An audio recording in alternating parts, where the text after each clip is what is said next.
ਸਤਿ ਸ਼੍ਰੀ ਅਕਾਲ ਜੀ। ਟੀਵੀ ਪੰਜਾਬ ਲਈ ਮੈਂ ਦਵੀ ਦਵਿੰਦਰ ਕੌਰ। ਲਾਕਡਾਊਨ ਇਕੱਲੇ ਪੰਜਾਬ ਜਾਂ ਇਕੱਲੇ ਭਾਰਤ ਵਿੱਚ ਨਹੀਂ, ਪੂਰੀ ਦੁਨੀਆ ਵਿੱਚ ਜਾਰੀ ਹੈ।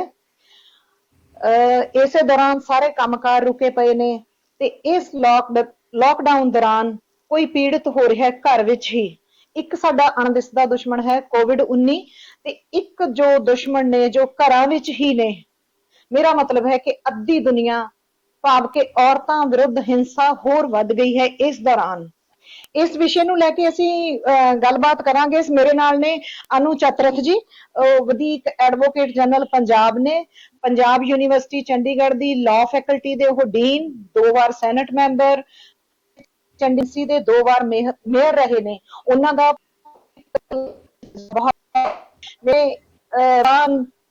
ਸਮਾਜ ਸ਼ਾਸਤਰੀ ਸਾਡੇ ਪ੍ਰੋਫੈਸਰ ਮਨਜੀਤ ਸਿੰਘ ਜੀ, ਵਿਸ਼ਲੇਸ਼ਣਕਾਰ ਨੇ ਸਿਆਸੀ ਤੇ ਸਮਾਜਿਕ ਅਤੇ ਗ੍ਰਾਸ ਰੂਟ ਲੈਵਲ ਤੇ ਜਾ ਕੇ ਲੋਕਾਂ ਵਿੱਚ ਕੰਮ ਕਰਦੀ ਰਹੀ ਕਾਫੀ ਸਰਗਰਮ ਅਮਨਦੀਪ ਕੌਰ। ਤੁਹਾਡਾ ਸਾਰਿਆਂ ਦਾ ਸਵਾਗਤ ਹੈ ਜੀ। ਸਤਿ ਸ਼੍ਰੀ ਅਕਾਲ।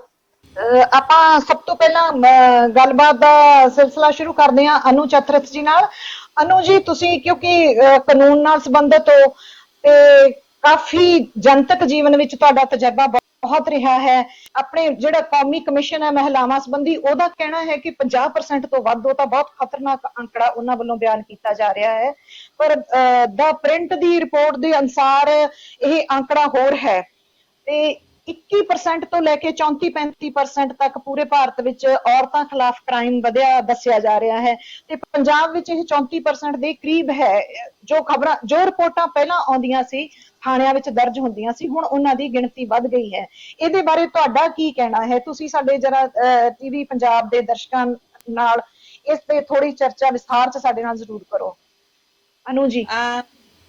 ਸਭ ਤੋਂ ਪਹਿਲਾਂ ਤਾਂ ਮੈਂ ਟੀਵੀ ਪੰਜਾਬ ਦਾ ਔਰ ਟੀਵੀ ਪੰਜਾਬ ਦੀ ਟੀਮ ਦਾ ਬਹੁਤ-ਬਹੁਤ ਸ਼ੁਕਰਾਨਾ ਕਰਾਂਗੀ ਕਿ ਕਿਉਂਕਿ ਇਹ ਅਨਫੋਰਚੂਨੇਟ ਹੈ ਕਿ ਜਿਹੜਾ ਸਾਡੇ ਕੰਟਰੀ 'ਚ ਕੀ ਔਰ ਪੂਰੇ ਵਰਲਡ ਲੈਵਲ 'ਚ ਇਸ ਵੇਲੇ ਲਾਕਡਾਊਨ ਡਿਊ ਟੂ ਕੋਵਿਡ-19 ਚੱਲ ਰਿਹਾ ਹੈ, ਉਹਦੇ ਪੈਰਲਲ ਹੀ ਇੱਕ ਪੈਂਡੈਮਿਕ ਹੋਰ ਸਟਾਰਟ ਹੈ ਜਿਹੜੀ ਹੈ ਡੋਮੈਸਟਿਕ ਵਾਇਲੈਂਸ ਅਗੇਂਸਟ ਦ ਵੂਮਨ। ਅਸੀਂ ਜੇ section 3 prevention of domestic violence act 2005 ਦੀ ਗੱਲ ਕਰੀਏ, ਸੈਕਸ਼ਨ 3 ਦੇ ਮੁਤਾਬਿਕ ਡੋਮੈਸਟਿਕ ਵਾਇਲੈਂਸ 4 ਟਾਈਪ ਦੀ ਹੈ। ਉਹਦੇ ਵਿੱਚ ਹੈ physical violence, physical abuse, sexual abuse, verbal ਔਰ ਇਮੋਸ਼ਨਲ ਅਬਿਊਜ਼ ਔਰ ਇਕਨੋਮਿਕ ਅਬਿਊਜ਼। ਇਹਨਾਂ ਚਾਰਾਂ ਵਿੱਚੋਂ ਅਸੀਂ ਦੇਖੀਏ ਨਾ ਤਾਂ ਇਸ ਵੇਲੇ ਜਿਹੜੀ ਵੂਮਨ ਅੱਗੇ ਕਿਉਂਕਿ ਉਹ ਕੰਮ ਵੀ ਕਰਦੀ ਸੀ, ਘਰ ਤੋਂ ਬਾਹਰ ਵੀ ਜਾਂਦੀ ਸੀ, ਆਪਣੇ ਰਿਸ਼ਤੇਦਾਰ, ਆਪਣੇ ਪੇਰੈਂਟਸ, ਆਪਣੇ ਫਰੈਂਡ ਸਰਕਲ ਵਿੱਚ ਆਪਣੀ ਕੋਈ ਦੁੱਖ ਦਰਦ ਸ਼ੇਅਰ ਕਰਦੀ ਸੀ, ਉਹ ਇਸ ਵੇਲੇ ਇੱਕ ਘਰ ਦੀ 4 ਦੀਵਾਰੀ ਦੇ ਅੰਦਰ ਬੰਦ ਹੋਣ ਦੇ ਕਾਰਨ ਔਰ ਹਸਬੈਂਡ ਇਨ ਲਾਜ਼ ਸਾਰਿਆਂ ਦੇ ਨਾਲ 24 ਘੰਟੇ ਅਵੇਲੇਬਿਲਿਟੀ ਦੇ ਕਾਰਨ ਜਿਹੜਾ ਇਹ ਡੋਮੈਸਟਿਕ ਵਾਇਲੈਂਸ ਦੇ ਇੰਸੀਡੈਂਟ ਨੇ ਇਹ ਪੂਰੇ ਇੰਡੀਆ 'ਚ ਨਹੀਂ, ਪੂਰੇ ਪੰਜਾਬ 'ਚ ਨਹੀਂ, ਪੂਰੇ ਵਰਲਡ ਲੈਵਲ 'ਚ ਵਧੇ ਨੇ। ਕਿਉਂਕਿ ਅਗਰ ਅਸੀਂ ਫਿਗਰ ਦੇਖੀਏ ਤਾਂ ਫਿਗਰਸ ਬਹੁਤ ਜ਼ਿਆਦਾ ਅਲਾਰਮਿੰਗ ਨੇ ਔਰ ਮੇਰੇ ਮੁਤਾਬਿਕ ਡੋਮੈਸਟਿਕ ਵਾਇਲੈਂਸ ਸਿਰਫ ਕਈ ਵਾਰ ਅਸੀਂ ਕਹਿੰਦੇ ਹਾਂ ਹਸਬੈਂਡ ਦੇ ਕਾਰਨ ਜਾਂ ਹਸਬੈਂਡ ਹੀ ਇਹਦੇ ਵਿੱਚ ਡੋਮੈਸਟਿਕ ਵਾਇਲੈਂਸ 'ਚ ਇਨਵੋਲਵਡ ਹੁੰਦੇ ਨੇ ਜਾਂ ਵਾਈਫ ਦੇ ਖਿਲਾਫ ਜਾਂ ਫੀਮੇਲ ਦੇ ਖਿਲਾਫ ਹੀ ਸਿਰਫ ਡੋਮੈਸਟਿਕ ਵਾਇਲੈਂਸ ਹੈ, ਇਹ ਨਹੀਂ ਹੈ। ਡੋਮੈਸਟਿਕ ਵਾਇਲੈਂਸ ਅਗੇਂਸਟ ਐਵਰੀਬਡੀ ਹੈ, ਸੀਨੀਅਰ ਸਿਟੀਜ਼ਨਸ ਦੇ ਖਿਲਾਫ ਵੀ ਹੈ, ਬੱਚਿਆਂ ਦੇ ਖਿਲਾਫ ਵੀ ਹੈ। ਉਹਨਾਂ ਦੇ ਡਿਫਰੈਂਟ ਐਕਟ ਸਾਡੇ ਪ੍ਰਾਵਧਾਨ ਬਣੇ ਹੋਏ ਨੇ ਜਿਨ੍ਹਾਂ ਦੇ ਅੰਡਰ ਅਸੀਂ ਐਕਸ਼ਨ ਅਗਰੀਵਡ ਪਾਰਟੀ ਲੈ ਸਕਦੀ ਹੈ। ਪਰ ਅਗਰ ਅਸੀਂ ਫਿਗਰਸ ਦੇਖੀਏ ਤੇ ਵੂਮਨ ਦੇ ਅਗੇਂਸਟ, ਫੀਮੇਲ ਦੇ ਅਗੇਂਸਟ ਡੋਮੈਸਟਿਕ ਵਾਇਲੈਂਸ ਦੇ ਕੇਸਿਸ ਬਹੁਤ ਜ਼ਿਆਦਾ ਨੇ। ਅਗਰ ਅਸੀਂ ਨੈਸ਼ਨਲ ਫੈਮਿਲੀ ਹੈਲਥ ਸਰਵੇ ਦੇ ਮੁਤਾਬਿਕ ਅਗਰ ਇਹ ਫਿਗਰ ਦੇਖੀਏ ਤੇ ਹਸਬੈਂਡ ਦੇ ਖਿਲਾਫ 86% ਕੇਸਿਸ ਨੇ ਕੰਪਲੇਂਟਸ, ਹਸਬੈਂਡ ਦੀ ਮਦਰ ਦੇ ਖਿਲਾਫ 56% ਨੇ, ਫਾਦਰਸ ਬੱਚਿਆਂ ਦੇ ਖਿਲਾਫ ਜਿਵੇਂ ਡੋਮੈਸਟਿਕ ਵਾਇਲੈਂਸ ਦੇ ਕੇਸਿਸ ਨੇ 33% ਨੇ ਔਰ ਸਿਬਲਿੰਗਸ ਦੇ ਖਿਲਾਫ 27% ਨੇ। ਔਰ WHO ਦੀ ਰਿਪੋਰਟ ਜਿਹੜੀ ਬਹੁਤ ਅਲਾਰਮਿੰਗ ਹੈ ਔਰ ਸਾਨੂੰ ਸਾਰਿਆਂ ਨੂੰ ਸੋਚਣ ਤੇ ਮਜਬੂਰ ਕਰਦੀ ਹੈ, ਉਹਦੇ ਮੁਤਾਬਿਕ ਹੈ ਹਰ 3 ਔਰਤਾਂ ਦੇ ਵਿੱਚੋਂ ਇੱਕ ਔਰਤ ਡੋਮੈਸਟਿਕ ਵਾਇਲੈਂਸ ਦੀ ਸ਼ਿਕਾਰ ਹੈ, ਚਾਹੇ ਉਹ ਫਿਜ਼ੀਕਲ ਹੈ, ਚਾਹੇ ਉਹ ਸੈਕਸੁਅਲ ਵਾਇਲੈਂਸ ਹੈ, ਆਪਣੇ ਲਾਈਫ ਟਾਈਮ ਦੇ ਵਿੱਚ ਹਰ 3 ਔਰਤ ਚੋਂ ਇੱਕ ਔਰਤ ਜ਼ਰੂਰ ਹੈ ਡੋਮੈਸਟਿਕ ਵਾਇਲੈਂਸ ਦੀ ਅਗਰੀਵਡ। ਔਰ ਅਗਰ 33% ਅਸੀਂ ਵੂਮਨ ਨੂੰ ਗਿਣੀਏ ਤੇ ਜਿਹੜੀਆਂ ਰਿਲੇਸ਼ਨਸ਼ਿਪਸ ਹੈ 30% of the womens in relationship are aggrieved, ਉਹਨਾਂ ਨੇ ਡੋਮੈਸਟਿਕ ਵਾਇਲੈਂਸ ਦੀਆਂ ਸਫਰਰਸ ਨੇ। ਔਰ ਉਹਦੇ ਮੁਤਾਬਿਕ ਇਹਨਾਂ ਚੀਜ਼ਾਂ ਨੂੰ ਦੇਖਦਿਆਂ ਹੋਇਆ ਹੀ 2005 ਵਿੱਚ ਐਕਟ ਬਣਿਆ ਸੀ। 2005 ਦੇ ਐਕਟ ਦੇ ਮੁਤਾਬਿਕ ਕਾਫੀ ਅਥਾਰਟੀਜ਼ ਅਪਾਇੰਟ ਹੋਈਆਂ। ਜਿਵੇਂ ਪੰਜਾਬ ਦੇ ਵਿੱਚ ਅਸੀਂ ਅਗਰ ਦੇਖੀਏ ਤੇ ਪੰਜਾਬ ਦੇ ਵਿੱਚ ਕੇਸਿਸ ਅਗਰ ਪੂਰੇ ਕ੍ਰਾਈਮ ਅਗੇਂਸਟ ਵੂਮਨ, ਸਪੈਸ਼ਲੀ ਜਿਹੜਾ ਲੋਕਡਾਊਨ ਪੀਰੀਅਡ ਹੈ ਫਰਵਰੀ ਤੋਂ ਅਪ੍ਰੈਲ ਤੱਕ ਦਾ, ਅੱਗੇ ਅਗਰ ਉਹ 28% ਇੰਸੀਡੈਂਟ ਇਸ ਪੀਰੀਅਡ ਵਿੱਚ ਕ੍ਰਾਈਮ ਅਗੇਂਸਟ ਵੂਮਨ ਆਏ ਤਾਂ ਉਹਨਾਂ ਦਾ 32% ਸਿਰਫ ਡੋਮੈਸਟਿਕ ਵਾਇਲੈਂਸ ਅਗੇਂਸਟ ਵੂਮਨ ਹੈ। ਤੋ ਇਹ ਕੇਸਿਸ ਇਸ ਪੀਰੀਅਡ ਦੇ ਦੌਰਾਨ ਜਿਵੇਂ ਰੇਪ ਕੇਸਿਸ ਨੇ, ਡੋਰੀ ਡਿਮਾਂਡ ਦੇ ਕਾਰਨ ਹਰਾਸਮੈਂਟ ਦੇ ਕੇਸਿਸ ਹੈ, ਉਹ ਬਹੁਤ ਅੱਗੇ ਨਾਲੋਂ ਫਿਗਰ ਪਾਸ ਨਾਲੋਂ ਘਟੀ ਹੈ। ਪਰ ਡੋਮੈਸਟਿਕ ਵਾਇਲੈਂਸ ਦੇ ਕੇਸਿਸ ਇਸ ਪੀਰੀਅਡ ਦੇ ਵਿੱਚ ਫਰਵਰੀ ਤੋਂ ਅਪ੍ਰੈਲ 'ਚ ਵਧੇ ਨੇ, ਜਿਹੜਾ ਮੇਰੇ ਮੁਤਾਬਿਕ ਉਹਦੇ ਕਈ 3-4 ਕਾਰਨ ਨੇ। ਜਿਵੇਂ ਇੱਕ ਤਾਂ ਹਰ ਟਾਈਮ 24 ਘੰਟੇ ਹਸਬੈਂਡ ਦਾ ਘਰ ਹੋਣਾ, ਮਦਰ ਇਨ ਲਾ, ਫਾਦਰ ਇਨ ਲਾ, ਨਨੰਦ ਹੈ, ਦਰਾਨੀ ਜਠਾਨੀ, ਸਾਰੇ, ਕਿਉਂਕਿ ਜੁਆਇੰਟ ਫੈਮਿਲੀ ਸਿਸਟਮ ਸਾਡੇ ਪੰਜਾਬ ਦਾ ਹੈ, ਉਹਦੇ ਮੁਤਾਬਿਕ ਸਭ ਦਾ ਘਰ 'ਚ ਰਹਿਣਾ, ਹਰ ਟਾਈਮ ਇੱਕ ਮਾਈਕਰੋਸਕੋਪਿਕ ਚੈੱਕ ਹੋਣਾ, ਕੀ ਖਾ ਰਹੀ ਹੈ, ਕਿੱਥੇ ਖੜੀ ਹੈ, ਕਿਹਦੇ ਨਾਲ ਗੱਲ ਕਰ ਰਹੀ ਹੈ, ਕੀ ਬੋਲ ਰਹੀ ਹੈ, ਕਦੋਂ ਆਪਣੇ ਪੇਰੈਂਟਸ ਨਾਲ ਜਾਂ ਸਿਸਟਰਸ ਨਾਲ ਗੱਲਬਾਤ ਕਰ ਰਹੀ ਹੈ, ਉਹ ਹਰ ਟਾਈਮ ਇੱਕ ਸੁਪਰਵਿਜ਼ਨ ਜਿਹੜੀ ਹੈ ਇੱਕ ਫੈਕਟਰ ਤੇ ਆਵਾ। ਦੂਸਰਾ ਜਿਹੜਾ ਮੇਨ ਕਾਰਨ ਹੈ, ਕਿਉਂਕਿ ਜਿੱਥੇ ਵੀ ਪੈਸੇ ਦੀ ਕਮੀ ਹੁੰਦੀ ਹੈ, ਉੱਥੇ ਹਮੇਸ਼ਾ ਅਗਰੀਵਡ ਵਾਈਫ ਜਾਂ ਬੱਚੇ ਜ਼ਿਆਦਾ ਹੁੰਦੇ ਨੇ, ਕਿਉਂਕਿ ਹਸਬੈਂਡ ਜਦੋਂ ਪੈਸੇ ਦੀ, ਉਹਨਾਂ ਰੋਜ਼ਗਾਰ ਤੇ ਬਹੁਤ ਜ਼ਿਆਦਾ ਫਰਕ ਪਿਆ ਹੈ, ਕਿਸੇ ਕੋਲ ਕਮਾਈ ਨਾ ਹੋਣ ਦੇ ਕਾਰਨ ਅਲਟੀਮੇਟਲੀ ਜਦੋਂ ਘਰ 'ਚ ਪੈਸੇ ਦੀ ਕਮੀ ਹੁੰਦੀ ਹੈ, ਕਿਉਂਕਿ ਘਰ ਚਲਾਣਾ, ਕਿਚਨ ਚਲਾਣਾ ਔਰਤ ਦੀ ਇੱਕ ਜ਼ਿੰਮੇਵਾਰੀ ਹੈ। ਔਰ ਜਦੋਂ ਉਹਨਾਂ ਚੀਜ਼ਾਂ ਤੇ ਆਏਗਾ ਤੇ ਉਹ ਜਦੋਂ ਹਸਬੈਂਡ ਹਮੇਸ਼ਾ ਉਹ ਡਿਮਾਂਡ ਕਰੇਗੀ ਜਾਂ ਕੁਝ, ਔਰ ਹਸਬੈਂਡ ਅੱਗੇ ਹੀ ਉਹ ਪਰੇਸ਼ਾਨ ਹੈ ਕਿਉਂਕਿ ਇਨਸਿਕਿਉਰਿਟੀ ਹੈ ਸਭ ਵਿੱਚ, ਕਦੋਂ ਖਤਮ ਹੋਏਗਾ ਕੋਵਿਡ-19 ਦੀ ਟੈਨਸ਼ਨ, ਕਦੋਂ ਨੌਕਰੀ ਵਿੱਚ ਜਿਹੜੇ ਟੈਂਪਰੇਰੀ EMPLOYEES ਨੇ ਉਹਨਾਂ ਨੂੰ ਰਿਸਕ ਹੈ ਕਿਉਂਕਿ ਸੈਲਰੀ ਉਹਨਾਂ ਨੂੰ ਨਹੀਂ ਮਿਲ ਰਹੀ, ਡੇਲੀ ਵੇਜਰਸ ਨੇ, ਜਿਵੇਂ ਘਰਾਂ ਵਿੱਚ ਛੋਟੀ ਕਲਾਸ ਵਿੱਚ ਜਿਹੜੇ ਆਪਣਾ ਡੇਲੀ ਲੇਬਰ ਚੌਂਕ ਤੇ ਜਾ ਕੇ ਜਾਂ ਕੁਝ ਰੋਜ਼ੀ ਰੋਟੀ ਕਮਾ ਰਹੇ ਸੀ ਜਾਂ ਲੋਕਾਂ ਦੇ ਘਰਾਂ ਵਿੱਚ ਕੰਮ ਕਰਕੇ ਡੋਮੈਸਟਿਕ ਹੈਲਪਰ ਦੇ ਤੌਰ ਤੇ ਕੰਮ ਕਰ ਰਹੀਆਂ ਸੀ, ਉਹਨਾਂ ਨੂੰ ਬਹੁਤ ਜ਼ਿਆਦਾ ਪ੍ਰੋਬਲਮ ਆ ਰਹੀ ਹੈ। ਔਰ ਉਹਦਾ ਇਹ ਨਤੀਜਾ ਹੈ ਕਿ ਵੀ ਵਾਇਲੈਂਸ ਜਦੋਂ ਡਿਮਾਂਡ ਹੋਏਗੀ ਔਰ ਉਹ ਪੂਰੀ ਨਹੀਂ ਕਰ ਪਾਏਗਾ ਹਸਬੈਂਡ, ਹਮੇਸ਼ਾ ਇਹ ਨਤੀਜਾ ਡੋਮੈਸਟਿਕ ਵਾਇਲੈਂਸ 'ਚ ਰਿਜ਼ਲਟ ਕਰੇਗਾ ਹੀ ਕਰੇਗਾ। ਔਰ ਜਿਹੜਾ ਆਪਾਂ ਇਹ ਕਹਿ ਸਕਦੇ ਵਿੱਚੋਂ ਦੀ, ਮੈਂ ਟੋਕਣਾ ਚਾਹੁੰਦੀ ਹਾਂ ਅਨੂ ਜੀ, ਕਿ ਕੀ ਜਿਹੜੀ ਇਹ ਡੋਮੈਸਟਿਕ ਵਾਇਲੈਂਸ ਹੈ ਔਰਤਾਂ ਦੇ ਖਿਲਾਫ ਹਿੰਸਾ ਆ, ਜਿੱਥੇ ਜਿਹੜਾ ਨਵਾਂ ਜੋੜਾ ਆ, ਜਾਣੀ ਕਿ ਨੂੰਹ ਪੁੱਤ ਕਹਿ ਲਓ, ਉਹ ਸਥਾਪਿਤ ਨੇ, ਨੂੰਹ ਕੋਲੇ ਘਰ ਦੀ ਸਾਰੀ ਸਰਦਾਰੀ ਹੈ ਜਾਂ ਸਾਰੀ ਲਾਂਡਿਜ਼ਮ ਆ ਗਈ ਉਹਦੇ ਕੋਲੇ, ਮੰਨ ਲਈਏ, ਤੇ ਉੱਥੇ ਉਹ ਸੱਸ ਮਾਂ ਵੀ ਪੀੜਤ ਹੁੰਦੀ ਹੋਵੇ, ਇਸ ਕਿਸਮ ਦਾ ਕੁਝ ਇਹਨਾਂ ਸਮਿਆਂ 'ਚ ਰਿਹਾ, ਕਿਉਂਕਿ ਮਾਈਕਰੋਸਕੋਪਿਕ ਵਾਚ ਤਾਂ ਫਿਰ ਉਹਨਾਂ ਤੇ ਵੀ ਰੱਖੀ ਜਾਏਗੀ ਕਿ ਉਹ ਕੀ ਕਰਦੇ ਨੇ, ਬਜ਼ੁਰਗ ਕਿਹੜੇ ਵੇਲੇ ਉੱਠਦੇ ਨੇ, ਕਿਵੇਂ ਉੱਠਦੇ ਬੈਠਦੇ ਨੇ, ਇਹ ਸਾਰੀ ਨਿਗਾਹ ਵੀ ਰੱਖੀ ਜਾਏਗੀ, ਉਹ ਵੀ ਕਿਤੇ ਪੀੜਤ ਧਿਰ ਨੇ ਪ੍ਰਤੱਖ ਰੂਪ ਵਿੱਚ। ਬਿਲਕੁਲ ਮੈਡਮ, ਮੈਂ ਦਵਿੰਦਰ ਮੈਮ, ਮੈਂ ਤੁਹਾਨੂੰ ਸ਼ੁਰੂ ਵਿੱਚ ਸਭ ਤੋਂ ਪਹਿਲੇ ਕਿਹਾ ਕਿ ਡੋਮੈਸਟਿਕ ਵਾਇਲੈਂਸ ਅਗੇਂਸਟ ਵੂਮਨ ਸਿਰਫ ਨਹੀਂ ਹੈ, ਅਗੇਂਸਟ ਐਲਡਰਸ ਵੀ ਹੈ, ਅਗੇਂਸਟ ਬੱਚੇ ਵੀ ਹੈ, ਕਿਉਂਕਿ ਜਦੋਂ ਬੱਚਿਆਂ ਤੇ ਉਹਨਾਂ ਦੀ ਹਰ ਟਾਈਮ ਦੀ ਮੂਵਮੈਂਟ ਤੇ ਫਾਦਰ ਮਦਰ ਐਲਡਰਸ ਸਾਰਿਆਂ ਦੀ ਵਾਚ ਹੋਏਗੀ, ਅਲਟੀਮੇਟਲੀ ਉਹਨਾਂ ਦਾ ਵੀ ਥੋੜਾ ਬਹੁਤ ਉਹਨਾਂ ਨੂੰ ਇਸ ਪੀਰੀਅਡ ਵਿੱਚ ਡਾਂਟ, ਡੋਮੈਸਟਿਕ ਵਾਇਲੈਂਸ ਦੇ ਕੇਸਿਸ ਉਹਦੇ ਵੀ ਹੈ, ਉਹਦੇ ਸੀਨੀਅਰ ਸਿਟੀਜ਼ਨ ਦਾ, ਜੇ ਤੁਸੀਂ ਕਹਿ ਲਓ ਕਿ ਜਿਵੇਂ ਇੱਕ ਲੇਡੀ ਹੈ, ਹੈਲਪਰ ਉਹਦੇ ਘਰ ਨਹੀਂ ਆ ਰਿਹਾ ਤੇ ਘਰ ਵਿੱਚ ਮਦਰ ਇਨ ਲਾ ਵੀ ਹੈ, ਅੱਗੇ ਪਿੱਛੇ ਜਦੋਂ ਤੱਕ ਹੈਲਪਰ ਆ ਰਹੇ ਸੀ ਉਦੋਂ ਤੱਕ ਮਦਰ ਇਨ ਲਾ ਅਗਰ ਨਹੀਂ ਵੀ ਕੰਮ ਕਰ ਰਹੀ, ਪਰ ਇਸ ਵੇਲੇ ਅਗਰ ਇੱਕ ਕੱਲੀ ਡਾਟਰ ਇਨ ਲਾ ਤੇ ਕੰਮ ਦੀ ਜ਼ਿੰਮੇਵਾਰੀ ਆਏਗੀ ਤਾਂ ਉਹ ਜ਼ਰੂਰ ਇਸ ਕੇਸਿਸ ਹੋਣਗੇ ਕਿ ਵੀ ਇਹ ਵੀ ਇਕੁਅਲੀ ਹੈਲਪ ਕਰਨ, ਔਰ ਜਦੋਂ ਉਹਨਾਂ ਦੇ ਫਿਜ਼ੀਕਲ ਰੈਸਟ੍ਰਿਕਸ਼ਨ ਕਾਰਨ ਉਹ ਨਹੀਂ ਕਰ ਪਾਣਗੇ, that will result in domestic violence। ਉਹਦੇ ਵਿੱਚ ਵੀ ਇਸ ਤੋਂ ਇਲਾਵਾ ਜੀ ਤੁਸੀਂ ਜਾਰੀ ਰੱਖੋ। ਸਿਰਫ ਫਿਜ਼ੀਕਲ ਹਰਟ ਨੂੰ ਨਹੀਂ ਅਸੀਂ ਕਹਾਂਗੇ, ਅਸੀਂ ਕਿਸੇ ਨੂੰ ਵਰਬਲ ਕੋਈ ਐਸੀ ਚੀਜ਼ ਜਿਹਦੇ ਨਾਲ ਉਹਦੇ ਸੈਂਟੀਮੈਂਟਸ ਹਰਟ ਹੋਣ, ਕੋਈ ਇਮੋਸ਼ਨਲੀ ਡਿਸਟਰਬੈਂਸ ਹੋਏ, ਉਹ ਸਾਰੇ ਜੀ ਡੋਮੈਸਟਿਕ ਵਾਇਲੈਂਸ ਦੇ ਅੰਡਰ ਆਉਂਦੇ ਨੇ ਐਸ ਪਰ ਡੈਫੀਨੇਸ਼ਨ। ਜੀ ਤੇ ਜੀ ਉਹਦੇ ਮੁਤਾਬਿਕ ਅਸੀਂ ਡਿਫਰੈਂਟ, ਚਾਹੇ ਸੀਨੀਅਰ ਸਿਟੀਜ਼ਨਸ ਦੀ ਪ੍ਰੋਟੈਕਸ਼ਨ ਲਈ ਅਲੱਗ ਐਕਟ ਹੈ, ਬਟ ਇਸ ਕੋਵਿਡ-19 ਦੇ ਵਿੱਚ ਜਿਹੜਾ ਮੇਜਰ ਫੈਕਟਰ ਮੇਰੇ ਮੁਤਾਬਿਕ ਔਰ ਈਵਨ ਸਾਰੇ ਸਾਡੇ ਸਰਵੇ ਦੇ ਮੁਤਾਬਿਕ ਵੀ ਹੈ, ਜਿਹੜਾ ਲੀਕਰ ਵੈਂਟਸ, ਸ਼ਰਾਬ ਅੱਛਾ ਦੇ ਠੇਕੇ ਵਗੈਰਾ ਖੋਲਣਾ ਵੀ ਡੋਮੈਸਟਿਕ ਵਾਇਲੈਂਸ ਦਾ ਇੱਕ ਕਾਰਨ ਉਹਦੇ ਨਾਲ ਮੇਜਰ ਵਧੀਆ ਹੈ। ਤੁਹਾਡੇ ਮੁਤਾਬਕ? ਉਹਦੇ ਕਾਰਨ ਡੋਮੈਸਟਿਕ ਵਾਇਲੈਂਸ ਵਧੀ ਹੈ। ਰੀਜ਼ਨ ਇਜ਼ ਕਿਉਂਕਿ ਅੱਛਾ ਡੋਮੈਸਟਿਕ ਵਾਇਲੈਂਸ, ਅਗਰ ਤੁਸੀਂ ਪਹਿਲੇ ਤੇ ਠੇਕੇ ਖੋਲੇ, ਉਹਦੇ ਕੇ ਮੁਤਾਬਿਕ WHO ਦੇ ਸੋਸ਼ਲ ਡਿਸਟੈਂਸਿੰਗ ਜੋ ਰੂਲਸ ਰੈਗੂਲੇਸ਼ਨ ਸੀ ਉਹ ਫੋਲੋ ਨਹੀਂ ਸੀ ਹੋ ਰਹੇ। ਹੁਣ ਇਹਨਾਂ ਨੇ ਹਾਂ ਉਹ ਟੁੱਟੇ ਰੋਡ। ਹੋਮ ਡਿਲੀਵਰੀ ਦੀ ਸਪਲਾਈ ਦਾ ਸਟਾਰਟ ਕੀਤਾ ਸੀ। ਹੋਮ ਡਿਲੀਵਰੀ ਦੇ ਕਾਰਨ ਸਪੈਸ਼ਲੀ ਡੋਮੈਸਟਿਕ ਵਾਇਲੈਂਸ ਕੇਸਿਸ ਕਿੱਥੇ ਵਧਣਗੇ?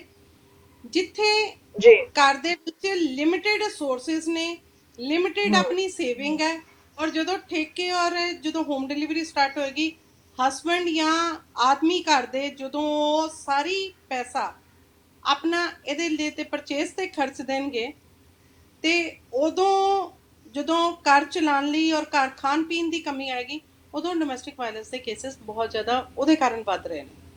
ਮਨਜੀਤ ਸਿੰਘ ਜੀ, ਤੁਸੀਂ ਕਿਉਂਕਿ ਸਮਾਜ ਸ਼ਾਸਤਰੀ ਹੋ ਤੇ ਸਮਾਜ ਵਿੱਚ ਵਾਪਰ ਰਹੇ ਵੱਖ-ਵੱਖ ਵਰਤਾਰਿਆਂ ਬਾਰੇ ਤੁਹਾਡਾ ਵੱਖਰਾ ਦ੍ਰਿਸ਼ਟੀਕੋਣ ਹੋਣਾ ਸੁਭਾਵਿਕ ਹੈ। ਤੇ ਇਸ ਘਰੇਲੂ ਹਿੰਸਾ ਦਾ ਕੀ ਕਾਰਨ ਹੈ? ਇਸ ਵੇਲੇ ਕੀ ਲਾਕਡਾਊਨ ਹੋਣ ਨਾਲ ਔਰਤ ਦੀ ਸਪੇਸ ਹੋਰ ਸੰਗੜ, ਜੋ ਪਹਿਲਾਂ ਹੀ ਘੱਟ ਸੀ, ਹਰ ਪੱਖੋਂ ਘੱਟ ਸੀ, ਕੀ ਇਹ ਕੋਵਿਡ-19 ਕਰਕੇ ਇਹ ਵਰਤਾਰਾ ਉਹਨੂੰ ਹੋਰ ਤੰਗ ਕਰੇਗਾ? ਦੇਖੋ, ਅਨੂ ਚਤਰਥ ਬਹੁਤ ਸੀਨੀਅਰ ਐਡਵੋਕੇਟ ਹੈਗੇ ਆ, ਉਹਨਾਂ ਨੇ ਬੜੀ ਡਿਟੇਲ ਦੇ ਵਿੱਚ ਇਹ ਗੱਲ ਸਮਝਾਈ ਹੈ ਕਿ ਇਹਦਾ ਲੀਗਲ ਕੀ ਹੈ, ਦੂਸਰਾ ਕੀ ਹੈ। ਮੇਰਾ ਇੱਥੇ ਇਹ ਕਹਿਣਾ ਕਿ ਬੇਸਿਕਲੀ ਜਿਹੜੀ ਡੋਮੈਸਟਿਕ ਵਾਇਲੈਂਸ ਆ ਉਹ ਇੱਕ ਕਿਸਮ ਦੇ ਪਾਵਰ ਰਿਲੇਸ਼ਨਸ ਹੈ। ਤੁਸੀਂ ਆਦੀਵਾਸੀਆਂ ਦੀ ਸੁਸਾਇਟੀ ਦੇਖੋ, ਮੈਂ ਉਹਨਾਂ ਨੂੰ ਮਤਲਬ ਦੇਖਦੇ ਵੀ ਆ, ਵੀਡੀਓ ਤੇ ਵੀ ਦੇਖਦੇ ਆ, ਮੈਂ ਪ੍ਰੈਕਟੀਕਲੀ ਸੋਸ਼ੀਓਲੋਜਿਸਟ ਹੋਣ ਦੇ ਨਾਤੇ ਮੈਂ ਉਹਨਾਂ ਕੋਲ ਜਾ ਕੇ ਵੀ ਉਹਨਾਂ 'ਚ ਰਿਹਾ ਵੀ ਆ, ਦੇਖਿਆ ਵੀ ਆ। ਇਹ ਮਸਲਾ ਉੱਥੇ ਉਹ ਦਾਰੂ ਵੀ ਪੀਂਦੇ ਹੋ, ਬੱਚਿਆਂ ਤੋਂ ਲੈ ਕੇ ਔਰਤਾਂ ਵੀ ਦਾਰੂ ਪੀਂਦੀਆਂ, ਬੰਦੇ ਵੀ ਦਾਰੂ ਪੀਂਦੇ ਆ, ਨੱਚਦੇ ਆ, ਗਾਉਂਦੇ ਆ, ਸਾਰਾ ਕਰਦੇ, ਪਰ ਉੱਥੇ ਵਾਇਲੈਂਸ ਦਾ ਸਵਾਲ ਨਹੀਂ। ਕਾਰਨ ਕੀ ਹੈ ਕਿ ਦੋਨੇ ਧਿਰ ਬਰਾਬਰ ਦਾ ਕੰਮ ਕਰਦੇ ਆ, ਕੋਈ ਕਿਸੇ ਕਿਸਮ ਦਾ ਵਿਤਕਰਾ ਨਹੀਂ ਆ। ਖੇਤੀ 'ਚ ਵੀ ਬਰਾਬਰ ਦਾ ਕੰਮ ਕਰਨਾ ਆ, ਘਰ 'ਚ ਵੀ ਕੰਮ ਕਰਨਾ ਆ, ਆਪੋ ਆਪਣੀਆਂ ਡਿਊਟੀਆਂ ਆ। ਔਰ ਜਿਹੜਾ ਇੱਕ ਯੂਨਿਟ ਆ ਜਿਹਦੇ ਵਿੱਚ ਫੈਮਿਲੀ ਡਿਵੀਜ਼ਨ ਆਫ ਲੇਬਰ ਆ, ਉਹ ਬੜੀ ਆਪਸ ਵਿੱਚ ਇੱਕ ਸਮਝਦਾਰੀ 'ਚ ਚੱਲਦੀ ਹੈਗੀ।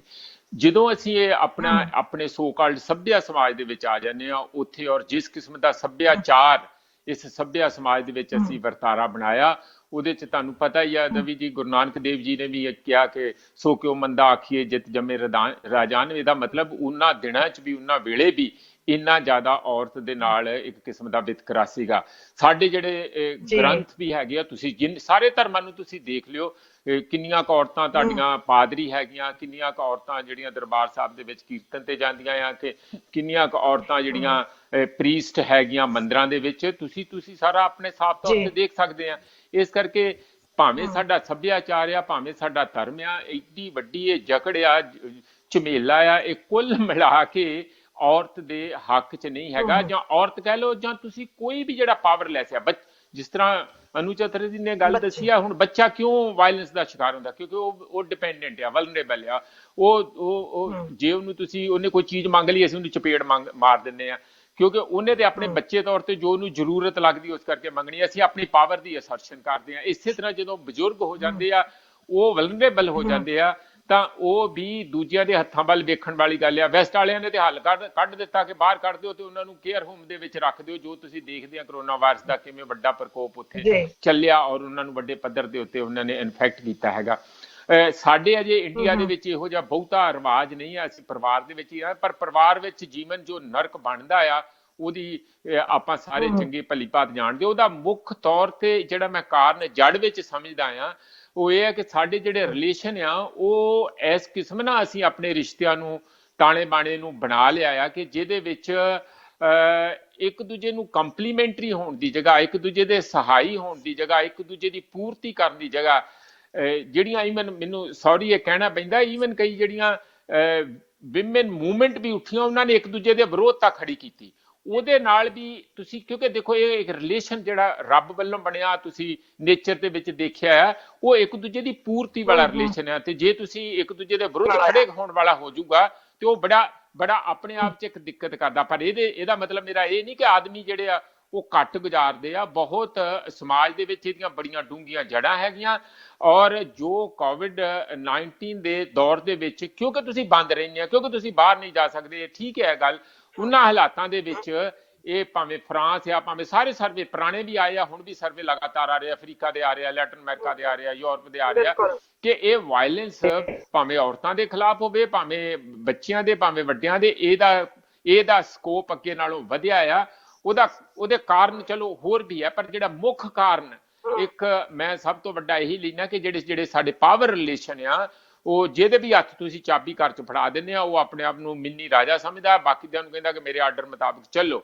ਤੇ ਜੇ ਉਹ ਨਹੀਂ ਚੱਲਦਾ ਤੇ ਫਿਰ ਉਸ ਨੂੰ ਉਸ ਦਾ ਬਰਦਾਸ਼ਤ ਕਰਨਾ ਪੈਂਦਾ। ਇਸ ਕਿਸਮ ਦਾ ਇਹ ਨਹੀਂ ਹੋਣਾ ਨਹੀਂ ਚਾਹੀਦਾ। ਮੈਂ ਜਿਸ ਤਰ੍ਹਾਂ ਫਿਰ ਟਰਾਈਬਲ ਸੁਸਾਇਟੀ ਦਾ ਹੀ ਐਗਜ਼ਾਮਪਲ ਦਿੱਤੀ ਦਾ ਵੀ ਜੀ, ਉਹਦੇ 'ਚ ਜਦੋਂ ਤੁਸੀਂ ਸਾਰੇ ਬਰਾਬਰ ਕੰਟਰੀਬਿਊਟ ਪਰਿਵਾਰ ਨੂੰ ਕਰਦੇ ਆ, ਸਮਾਜ ਨੂੰ ਕਰਦੇ ਆ, ਪਿੰਡ ਨੂੰ ਕਰਦੇ ਆ, ਤਾਂ ਫਿਰ ਇਸ ਕਿਸਮ ਦਾ ਸਕੋਪ ਉਹਦੇ 'ਚ ਬਚਦਾ ਨਹੀਂ ਹੈ। ਕਿਉਂਕਿ ਉਹਨਾਂ ਨੂੰ ਇਸ ਗੱਲ ਦੀ ਸਮਝ ਹੀ ਨਹੀਂ ਪੈਂਦੀ ਕਿ ਆਪਾਂ ਜਿਹੜਾ ਸਾਰਾ ਸਾਨੂੰ ਸਰਵ ਕਰ ਰਿਹਾ, ਪਰਿਵਾਰ ਨੂੰ ਸਰਵ ਕਰ ਰਿਹਾ, ਉਸ ਨੂੰ ਤੁਸੀਂ ਧੱਕਾ ਕਿਵੇਂ ਮਾਰੋਗੇ? ਉਹ ਤੇ ਤੁਹਾਡੀ ਕਮੀ ਪੂਰੀ ਕਰ ਰਿਹਾ, ਤੇ ਜਿਹੜਾ ਤੁਹਾਡੀ ਕਮੀ ਪੂਰੀ ਕਰ ਰਿਹਾ, ਤੁਹਾਡੇ ਜੀਵਨ ਦੀ ਕਮੀ ਪੂਰੀ ਕਰ ਰਿਹਾ, ਭਾਵੇਂ ਉਹ ਇਮੋਸ਼ਨਲ ਹੈਗੀ ਆ, ਭਾਵੇਂ ਉਹ ਆਰਥਿਕ ਹੈਗੀ ਆ, ਭਾਵੇਂ ਉਹ ਹੋਰ ਕਿਸਮ ਦੇ ਰਿਲੇਸ਼ਨਸ ਦੀ ਹੈਗੀ ਆ, ਭਾਵੇਂ ਬਾਹਰ ਕੋਈ ਡਿਫੈਂਸ ਦੇਣ ਦੀ ਹੈਗੀ ਆ, ਦੂਜੇ ਦੇ ਮੁਕਾਬਲੇ ਆਪਣੇ ਆਪ ਨੂੰ ਸਸ਼ਕਤ ਕਰਕੇ ਖੜੇ ਹੋਣ ਦੇ ਮੁਕਾਬਲੇ ਦੇ ਵਿੱਚ ਮਜ਼ਬੂਤੀ ਦੀ ਗੱਲ ਹੈਗੀ।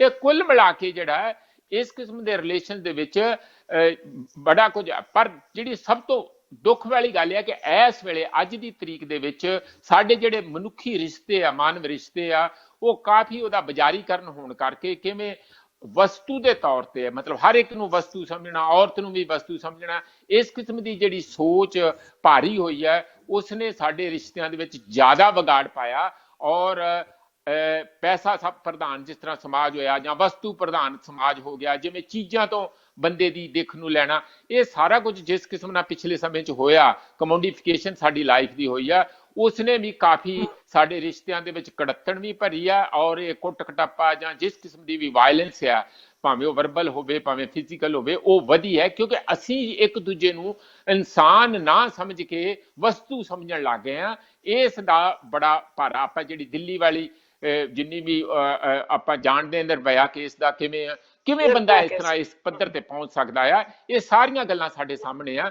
ਪਰ ਇਹਦਾ ਕੱਲਾ ਕਾਨੂੰਨ ਮੇਰਾ ਖਿਆਲ ਹੱਲ ਨਹੀਂ ਹੈਗਾ। ਵਰਮਾ ਕਮਿਸ਼ਨ ਨੇ, ਜਸਟਿਸ ਵਰਮਾ ਨੇ ਇੰਨੇ ਸਟ੍ਰਿਕਟ ਕਾਨੂੰਨ ਬਣਾਇਆ, ਡੌਰੀ ਐਕਟ ਇੰਨਾ ਸਟ੍ਰਿਕਟ ਹੈਗਾ ਆ, ਉਹਦੇ ਬਾਵਜੂਦ ਵੀ ਸਾਰਾ ਕੁਝ ਸਮਾਜ ਦੇ ਵਿੱਚ ਉਸ ਤਰ੍ਹਾਂ ਹੀ ਵਾਪਰਿਆ। ਮੈਂ ਨਿੱਕੀ ਗੱਲ ਇੱਕ ਜ਼ਰੂਰ ਕਹਿ ਕੇ ਆਪਣੀ ਗੱਲ ਖਤਮ ਕਰਦਾ ਹਾਂ ਕਿ ਜਿਹੜੇ ਗਰੀਬ ਪਰਿਵਾਰ ਹੈਗੇ ਆ, ਮੈਂ ਜਿਸ ਤਰ੍ਹਾਂ ਤੁਸੀਂ ਝੁੱਗੀ ਝੌਂਪੜੀ ਹੋਰ, ਮੈਂ ਇੰਟਰਵਿਊ ਉਹਨਾਂ ਦੀ ਕਰਦਾ ਰਹਿਣਾ, ਉਹ ਭਾਵੇਂ COVID-19 ਹੋਵੇ ਜਾਂ ਨਾ ਹੋਵੇ, ਉੱਥੇ ਇੱਕ ਰਿਵਾਜ ਪੈਦਾ ਹੋ ਗਿਆ, ਸਮਾਜ ਨੂੰ ਸਾਂਭਿਆ ਨਹੀਂ ਗਿਆ ਸਾਡੇ ਹਾਕਮਾਂ ਵੱਲੋਂ। ਉਹ ਹਸਬੈਂਡ ਭਾਵੇਂ ਰਿਕਸ਼ਾ ਆ, ਮੈਂ ਕਿਸੇ ਨੂੰ ਬਦਨਾਮ ਕਰਨ ਦੀ ਨਹੀਂ ਕੋਸ਼ਿਸ਼ ਕਰਦਾ, ਸਾਰੇ ਰਿਕਸ਼ੇ ਵਾਲੇ ਇੰਜ ਨਹੀਂ ਹੋਣਗੇ, ਪਰ ਜਨਰਲੀ ਜਿਹੜੇ ਛੋਟੇ ਮੋਟੇ ਕਾਰੋਬਾਰੀ ਆ, ਆਟੋ ਆ ਜਾਂ ਹੋਰ ਹੈ, ਛੋਟੇ ਬੜੇ ਦਿਹਾੜੀਦਾਰ ਜਿਹੜੇ ਦਿਹਾੜੀ ਦੱਪਾ ਕਰਕੇ ਖਾਂਦੇ, ਉਹ ਬਾਹਰੋਂ ਨਾਲ ਹੀ ਦਾਰੂ ਲੈ ਆਉਂਦੇ ਆ। ਤੇ ਜਿਹੜੀ ਘਰ ਦੀ ਆ, ਜਿਹੜੀ ਭਾਵੇਂ ਉਹ ਮੇਡ ਸਰਵੈਂਟ ਆ, ਉਸ ਨੂੰ ਉਹਦਾ ਪੈਸਾ ਵੀ ਖੋ ਕੇ ਖਾ ਜਾਂਦੇ ਆ ਤੇ ਨਾਲ ਕਟਾਪਾ ਚਾੜਦੇ ਆ। ਇਸ ਕਿਸਮ ਦਾ ਜਿਹੜਾ ਨਾ ਇੱਕ ਸਮਾਜ ਦੇ ਵਿੱਚ ਇੰਨੀ ਵਾਇਲੈਂਸ ਸਾਡੀ ਹੋ ਗਈ ਹੈ, ਉਸ ਨੂੰ ਕਾਰਨ ਮੁੱਖ ਤੌਰ ਤੇ ਮੈਂ ਕਹਿੰਦਾ ਸਰਕਾਰਾਂ ਜੋ ਉਹਨਾਂ ਦੀ ਜ਼ਿੰਮੇਵਾਰੀ ਬਣਦੀਆਂ ਸੀ ਉਹ ਨਹੀਂ ਸਾਂਭ ਰਹੀਆਂ। ਤੇ ਆ ਸਭ ਤੋਂ ਵੱਡਾ ਤੇ ਸਿਰੇ ਤੇ ਹੀ ਗੱਲ ਲਾਤੀ ਜਿਹੜੀ ਰੋਕਤੀ। ਮੈਂ ਤੇ ਜਾ ਕੇ ਮੀਡੀਆ ਤੇ ਬਹੁਤ ਇਸ ਗੱਲ ਦਾ ਸ਼ੋਰ ਪਾਇਆ ਕਿ ਤੁਸੀਂ ਘਰੋਂ ਘਰੀ ਸ਼ਰਾਬ ਭੇਜੋਗੇ, ਸ਼ਰਮ ਨਾਲ ਡੁੱਬਣਾ ਚਾਹੀਦਾ ਹੈ, ਇਹ ਤੇ ਸ਼ਰਮ ਆਉਣੀ ਚਾਹੀਦੀ ਆ। ਤੁਸੀਂ ਦੇਖੋ ਸਵਿਗੀ ਤੇ ਜਿਹੜੀ ਜ਼ੋਮੈਟੋ ਆ, ਉਹਨਾਂ ਨੇ ਤਿਆਰੀਆਂ ਕਰ ਲਈਆਂ, ਜਿਹੜੀ ਸਾਡੀ ਲੀਕਰ ਲੌਬੀ ਹੈ ਪੂਰੀ, ਉਹਨਾਂ ਨੇ ਫੈਸਲਾ ਕਰ ਲਿਆ ਵੀ ਅਸੀਂ ਤੇ ਘਰੋਂ ਘਰੀ ਸ਼ਰਾਬ ਭੇਜਾਂਗੇ। ਇਹਦਾ ਮਤਲਬ ਇਹ ਹੈ ਕਿ ਇੱਕ ਪਾਸੇ KFC ਤੋਂ ਮੁਰਗਾ ਫੜਨਗੇ, ਨਾਲ ਇੱਕ ਦਾਰੂ ਦੀ ਬੋਤਲ ਫੜਨਗੇ, ਜਿਹਦੇ ਨਾਲ ਹੱਦ ਹੀ ਹੋ ਜੂਗੀ।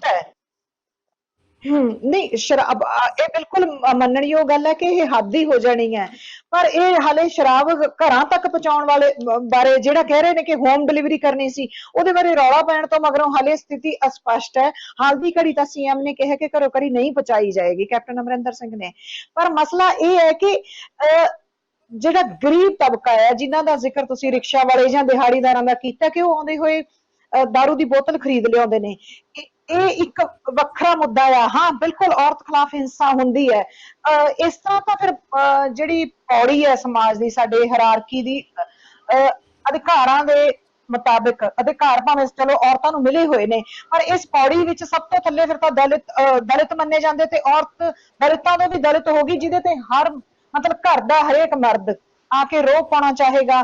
ਈਵਨ ਦਲਿਤ ਵੀ ਘਰੇ ਜਾ ਕੇ ਔਰਤ ਨੂੰ ਕੁੱਟਦਾ ਹੈ। ਪਰ ਮਸਲਾ ਇਹ ਹੈ ਕਿ ਮਿਡਲ ਕਲਾਸ ਤੇ ਅਪਰ ਮਿਡਲ ਕਲਾਸ ਇਸ ਵੇਲੇ ਇਹੀਆਂ ਜਿਹੀਆਂ ਰਿਪੋਰਟਾਂ ਤਾਂ ਉਹਨਾਂ ਵਿੱਚੋਂ ਵੀ ਆ ਰਹੀਆਂ ਨੇ, ਤੇ ਪੜ੍ਹ ਲਿਖ ਕੇ ਫਿਰ ਅਸੀਂ ਕੀ ਇਵੋਲਵ ਹੋਏ ਆ, ਕੀ ਹਲੇ ਵੀ ਅਸੀਂ ਬਸਤੀਵਾਦੀ ਤੇ ਫਿਊਡਲ ਸੋਚ ਹੈ ਸਾਡੀ?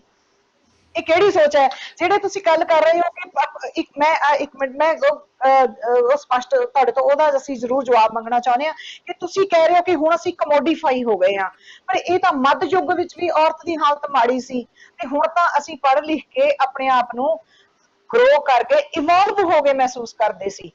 ਤੇ ਜੇ ਇਸ ਯੁੱਗ ਚ ਵੀ ਜਦੋਂ ਔਰਤ ਵਰਕਿੰਗ ਹੈ, ਬਰਾਬਰ ਦੀ ਵਰਕਿੰਗ ਹੈ, ਜਾਂ ਜੇ ਉਹ ਘਰ ਸਾਂਭ ਰਹੀ ਹੈ ਤਾਂ ਜਿਹੜੀ ਕੰਮ ਦੀ ਵੰਡ ਹੈ ਤਾਂ ਉਹ ਘਰ ਵੀ ਤਾਂ ਸਾਂਭ ਰਹੀ ਹੈ ਆਪਣੇ ਆਪ ਚ, ਤੇ ਜਿਹੜਾ ਬੰਦਾ ਕਮਾ ਕੇ ਲਿਆ ਰਿਹਾ ਹੈ ਤੇ ਉਹ ਸਾਂਭ ਕੇ ਦੇਖ ਲਵੇ ਫਿਰ ਘਰ।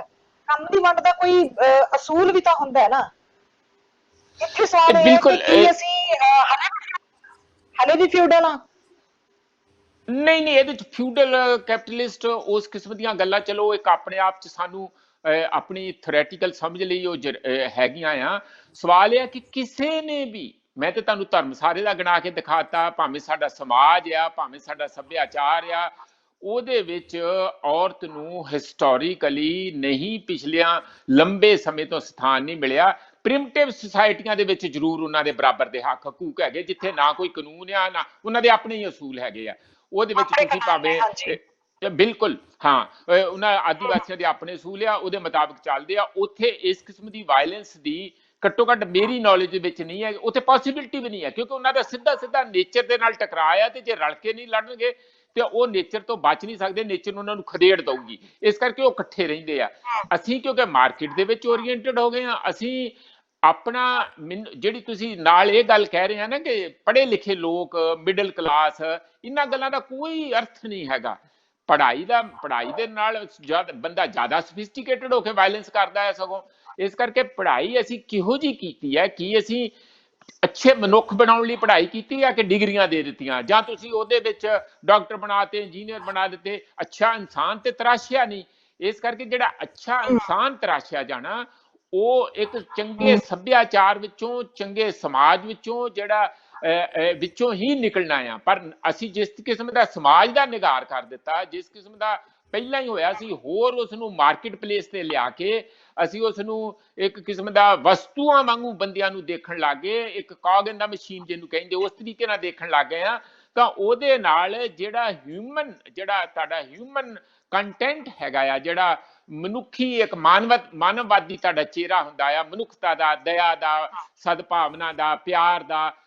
ਅਸਲੀ ਰਿਲੇਸ਼ਨ ਤੇ ਪਿਆਰ ਨਾਲ ਜੁੜਨੇ ਚਾਹੀਦੇ ਆ, ਤੇ ਜੇ ਪਾਵਰ ਨਾਲ ਜੋੜੋਗੇ ਤਾਂ ਪਾਵਰ ਰਿਲੇਸ਼ਨ ਤੋੜਦੀ ਆ, ਜੋੜਦੀ ਨਹੀਂ ਹੈ। ਇਸ ਕਰਕੇ ਜਿੱਥੋਂ ਇਹ ਸਾਰੀਆਂ ਚੀਜ਼ਾਂ ਜਿਹੜੀਆਂ ਬੇਸਿਕ ਮਨੁੱਖੀ ਕਦਰਾਂ ਕੀਮਤਾਂ ਹੈ, ਜਿਹਦੇ ਸਿਰ ਤੇ ਸਮਾਜ ਖੜਾ ਹੋਣਾ ਸੀ, ਜਦੋਂ ਉਹ ਖਤਮ ਹੋ ਗਈਆਂ ਸਮਾਜ ਦੇ ਵਿੱਚੋਂ, ਤਾਂ ਸਾਰੀ ਵਾਇਲੈਂਸ ਇਸ ਕਿਸਮ ਦੀ ਉੱਥੋਂ ਹੀ ਉਪਜਦੀ ਹੈ, ਜਦੋਂ ਅਸੀਂ ਮਨੁੱਖੀ ਰਿਸ਼ਤਿਆਂ ਨੂੰ ਪਾਵਰ ਰਿਲੇਸ਼ਨ ਦੇ ਵਿੱਚ ਸੱਤਾ ਦੇ ਇੱਕ ਕੋਈ ਜਿਹੜੇ ਕਾਬਜ ਆ ਔਰ ਦੂਜੇ ਉਹਦੇ ਥੱਲੇ ਕੰਮ ਕਰਦੇ ਆ, ਇਸ ਕਿਸਮ ਦਾ ਜਦੋਂ ਅਸੀਂ ਤਰਾਸ਼ ਕੇ ਮਨੁੱਖੀ ਰਿਸ਼ਤਿਆਂ ਨੂੰ ਦੇਖਦੇ ਆ, ਤਾਂ ਉਹ ਵਾਇਲੈਂਸ ਦਾ ਆਧਾਰ ਬਣਦੇ ਆ। ਦਵੀ ਜੀ, ਪ੍ਰੋਫੈਸਰ ਸਾਹਿਬ ਨੇ ਕਿਹਾ ਕਿ ਮਾਰਕੀਟ ਓਰੀਐਂਟਡ ਹੋ ਗਏ, ਰਿਸ਼ਤਿਆਂ ਵਿੱਚ ਇਹੀ ਕੁਝ ਵਾਪਰਨਾ ਸੀ, ਜਾਂ ਸਾਡੇ ਸਿੱਖਿਆ ਤੰਤਰ ਨੇ ਚੰਗੇ ਇਨਸਾਨ ਨਹੀਂ ਤਰਾਸ਼ੇ, ਜਾਂ ਹੋਰ ਇਹਦੇ ਕੋਈ ਕਾਰਨ ਨੇ, ਸਮਾਜਿਕ ਨੇ, ਪਿੱਛੋਂ ਸਾਡਾ ਜਿਹੋ ਜਿਹਾ ਭਾਰਤ ਦਾ ਆਪਣਾ ਇੱਕ ਇਤਿਹਾਸ ਹੈ, ਉਹਦੇ ਵਿੱਚੋਂ ਅਸੀਂ ਗੱਲ ਕਰੀਏ ਤਾਂ ਅਸੀਂ ਅਮਨਦੀਪ ਕੌਰ ਹੋਰਾਂ ਨਾਲ ਰਾਬਤਾ ਬਣਾਉਣ ਦੀ ਕੋਸ਼ਿਸ਼ ਕਰਦੇ ਹਾਂ। ਅਮਨਦੀਪ, ਸਾਨੂੰ ਸੁਣ ਸਕ ਰਹੇ ਹੋ ਤੁਸੀਂ?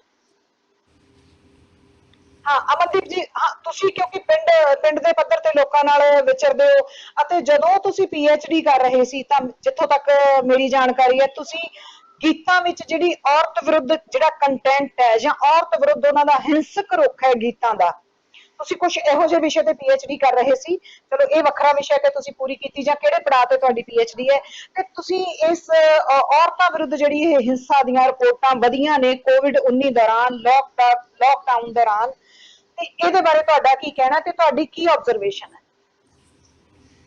ਦੇਖੋ, ਜਿਹੜੀ ਆਪਾਂ ਆਪਾਂ ਪਹਿਲਾਂ ਗੱਲ ਕਰਕੇ ਹਟੇ ਆ ਜਾਂ ਪ੍ਰੋਫੈਸਰ ਸਾਹਿਬ ਹੋਰੀ ਗੱਲ ਕਰ ਰਹੇ ਆ ਕਿ ਇਹਦੀ ਜਿਹੜੀ ਰਿਫਲੈਕਸ਼ਨ ਆ ਉਹ ਸਮਾਜ ਦੇ ਹਰ ਥਾਂ ਤੇ ਦਿਖਦੀ ਹੈਗੀ ਆ। ਕਿ ਆਪਾਂ ਜਦੋਂ ਗੱਲ ਕਰਦੇ ਆ ਕਿ ਔਰਤਾਂ ਸਮਾਜ ਦੇ ਵਿੱਚ ਉਹਦੀ ਪੈਦਾਵਾਰ ਜਿਹੜੀ ਸਾਧਨ ਆ ਜਿੱਥੋਂ ਪੈਦਾਵਾਰ ਹੋਣੀ ਆ ਪੂਰੇ ਮੁਲਕ ਦੇ ਅੰਦਰ, ਉਹਦੇ ਕੋਲ ਉਹਦੇ ਚ ਕਿਤੇ ਵੀ ਹਿੱਸੇਦਾਰੀ ਨਹੀਂ ਹੈ। ਤੇ ਜਦੋਂ ਉੱਥੇ ਹਿੱਸੇਦਾਰੀ ਨਹੀਂ ਤਾਂ ਘਰਾਂ ਦੇ ਅੰਦਰ ਚਾਹੇ ਤੁਸੀਂ ਕਹਿੰਦੇ ਹੋ ਕਿ ਘਰ ਸਾਂਭਦੀ ਆ, ਪਰ ਉਹ ਘਰ ਦੀ ਮਾਲਕ ਹੈ ਨਹੀਂ। ਉਹ ਘਰ ਨੂੰ ਸਾਂਭਦੇ ਜ਼ਰੂਰ ਆ, ਪਰ ਜਦੋਂ ਕਦੇ ਉਹ ਅਲੱਗ ਹੋਣ ਦੀ ਗੱਲ ਜਾਂ ਆਪਣੇ ਰਾਈਟ ਦੀ ਗੱਲ ਆਉਂਦੀ ਆ ਤਾਂ ਉੱਥੇ ਸਵਾਲ ਖੜਾ ਹੋ ਜਾਂਦਾ ਕਿ ਜਾ ਤੂੰ ਪੇਕਿਆਂ ਦੇ ਘਰੇ ਚਲੀ ਜਾ। ਤਾਂ ਪੇਕੇ ਕਹਿੰਦੇ ਆ ਕਿ ਤੇਰਾ ਘਰ ਉਹ ਆ, ਔਰਤਾਂ ਦਾ ਕੋਈ ਘਰ ਨਹੀਂ ਰਹਿੰਦਾ। ਜਿਹੜੀ ਦੂਸਰੀ ਗੱਲ ਆ ਗੀਤਾਂ ਦੇ ਅੰਦਰ ਹੈਗੀ ਆ, ਗੀਤਾਂ ਦੇ ਅੰਦਰ ਵੀ ਰਿਫਲੈਕਸ਼ਨ ਆ। ਜੇ ਪੁਰਾਣੇ ਸਮੇਂ ਤੋਂ ਦੇਖਾਂਗੇ, ਉਸ ਸਮੇਂ ਤੋਂ ਚੱਲਿਆ ਆ ਰਿਹਾ ਆ ਔਰਤਾਂ ਦੇ ਖਿਲਾਫ ਵੀ ਔਰਤ ਕਿਸੇ ਦੀ ਜਿਹੜੀ ਹੈ ਮਿੱਤ ਨਹੀਂ ਹੈ, ਰੰਨਾਂ ਕਦੇ ਕਿਸੇ ਦੀਆਂ ਮਿੱਤਰ ਨਹੀਂ ਹੁੰਦੀਆਂ। ਇਸ ਕਿਸਮ ਦੇ ਜਿਹੜੇ ਸਵਾਲ ਨੇ, ਇਸ ਕਿਸਮ ਦੇ ਜਿਹੜੀ ਔਰਤਾਂ ਦੇ ਖਿਲਾਫ, ਤਾਂ ਇਹ ਅੱਜ ਵੀ ਜਾਰੀ ਹੈਗੀ ਆ।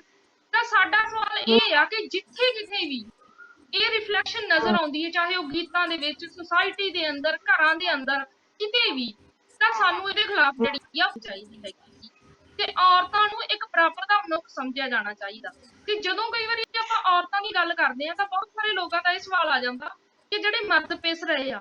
ਦੇਖੋ, ਇਸ ਸੁਸਾਇਟੀ ਦੇ ਅੰਦਰ ਔਰਤ ਵੀ ਪਿਸ ਰਹੀ ਆ, ਮਰਦ ਵੀ ਪਿਸ ਰਿਹਾ, ਇਸ 'ਚ ਕੋਈ ਸ਼ੱਕ ਨਹੀਂ ਹੈਗਾ, ਕਿਉਂਕਿ ਉਹ ਦੋਨੋਂ ਜਿਹੜੇ ਆ ਇਸ ਵਕਤ ਜਿਹੜੀ ਜਮਾਤ ਨਾਲ ਸੰਬੰਧ ਹੈਗੇ ਆ, ਉਹਨਾਂ ਦੇ ਅਨੁਸਾਰ ਉਹਨਾਂ ਦੀ ਹੋਣੀ ਤੈਅ ਹੋਣੀ ਆ।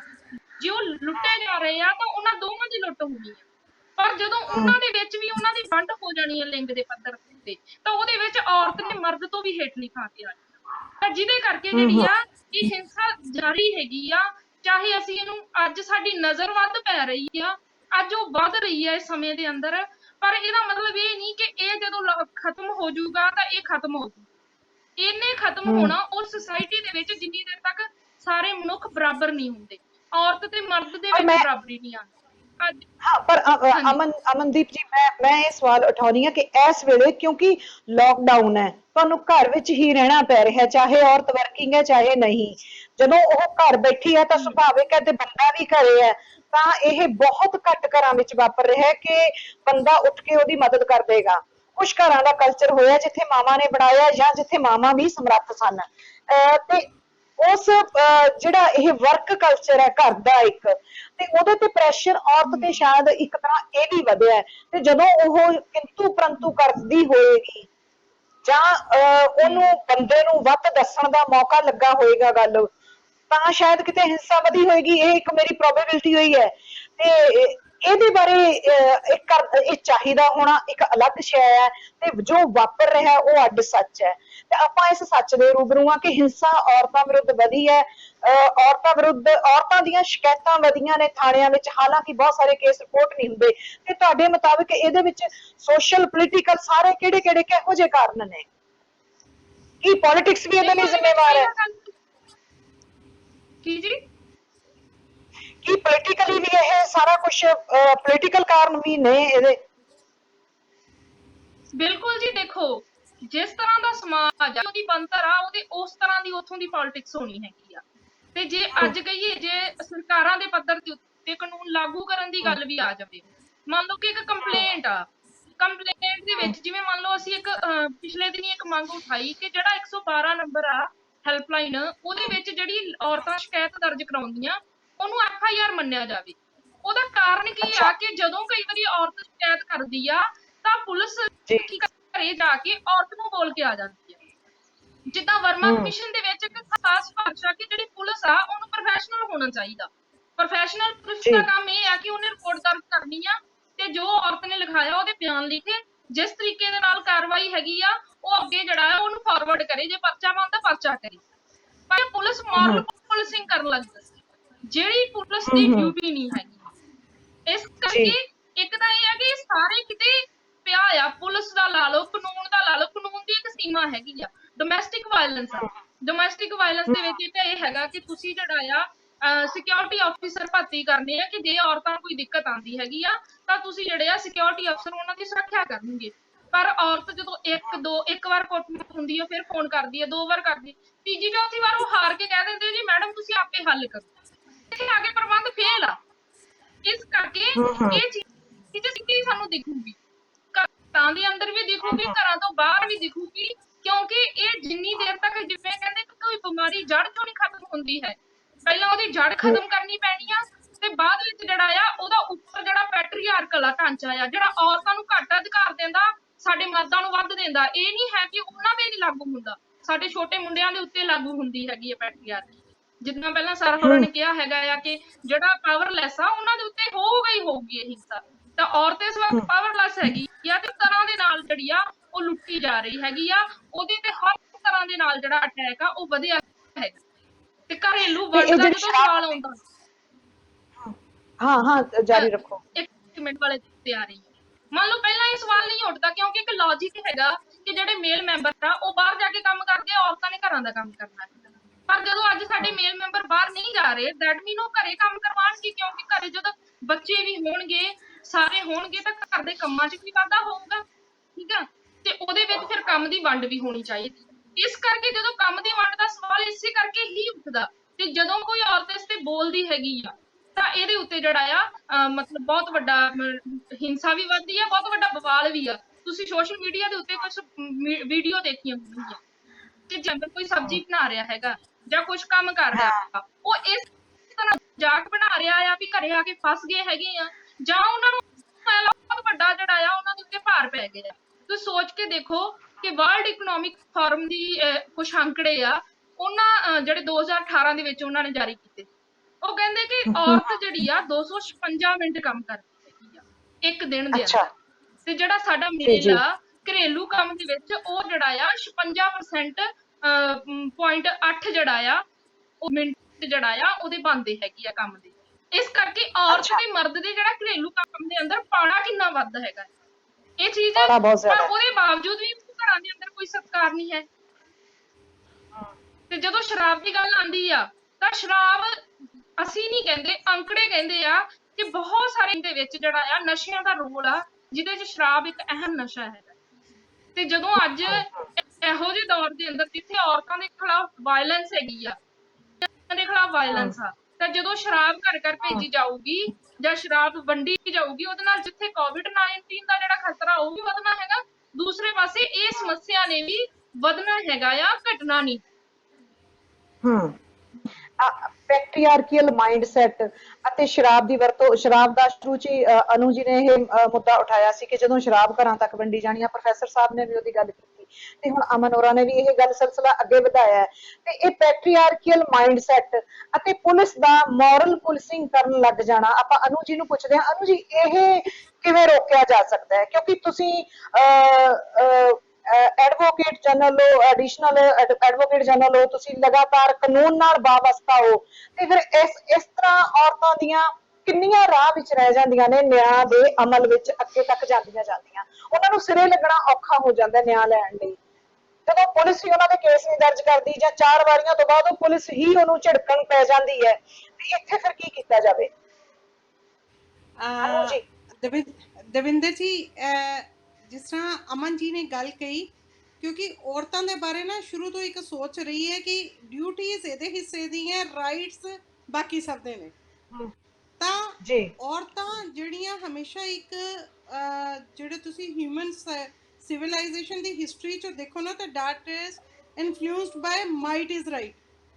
ਉਸ ਤੇ ਔਰਤ ਦਾ ਤੁਸੀਂ ਦੇਖੋ, ਜਦੋਂ ਤੱਕ ਉਹ ਇੱਕ ਬੱਚੀ ਹੈ ਉਹ ਪਿਓ ਦੇ ਨਾਮ ਨਾਲ ਜਾਣੀ ਜਾਏਗੀ, ਆਪਣੇ ਫਾਦਰ ਸਾਹਿਬ ਦੇ ਨਾਮ ਨਾਲ, ਉਹਨਾਂ ਦੇ ਡਿਪੈਂਡੈਂਟ ਹੋਏਗੀ, ਉਹਨਾਂ ਦੇ ਅੰਡਰ ਹੋਏਗੀ। ਜਦੋਂ ਉਹਦੀ ਮੈਰਿਜ ਹੋ ਜਾਏਗੀ ਉਦੋਂ ਉਹ ਆਪਣੇ ਹਸਬੈਂਡ ਦੇ ਅਧੀਨ ਹੋਏਗੀ, ਔਰ ਜਦੋਂ ਬੱਚੇ ਵੱਡੇ ਹੋ ਜਾਣਗੇ ਉਦੋਂ ਬੱਚਿਆਂ ਦੇ ਅਧੀਨ ਹੋਏਗੀ।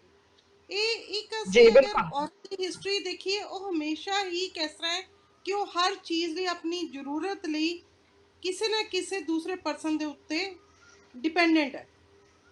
ਤੇ ਜਦੋਂ ਹੁਣ ਔਰਤਾਂ ਵੀ ਬਰਾਬਰ ਦਾ, ਜੇ ਅਰਨਿੰਗ 'ਚ ਅਸੀਂ ਕਹਿ ਦਈਏ, ਅੱਜ ਕੱਲ੍ਹ ਔਰਤਾਂ ਪੂਰੀਆਂ ਨਾਲ ਬਰਾਬਰ ਘਰਾਂ 'ਚ ਕੰਮ, ਆਫਿਸਿਸ 'ਚ ਕੰਮ ਕਰ ਰਹੀਆਂ।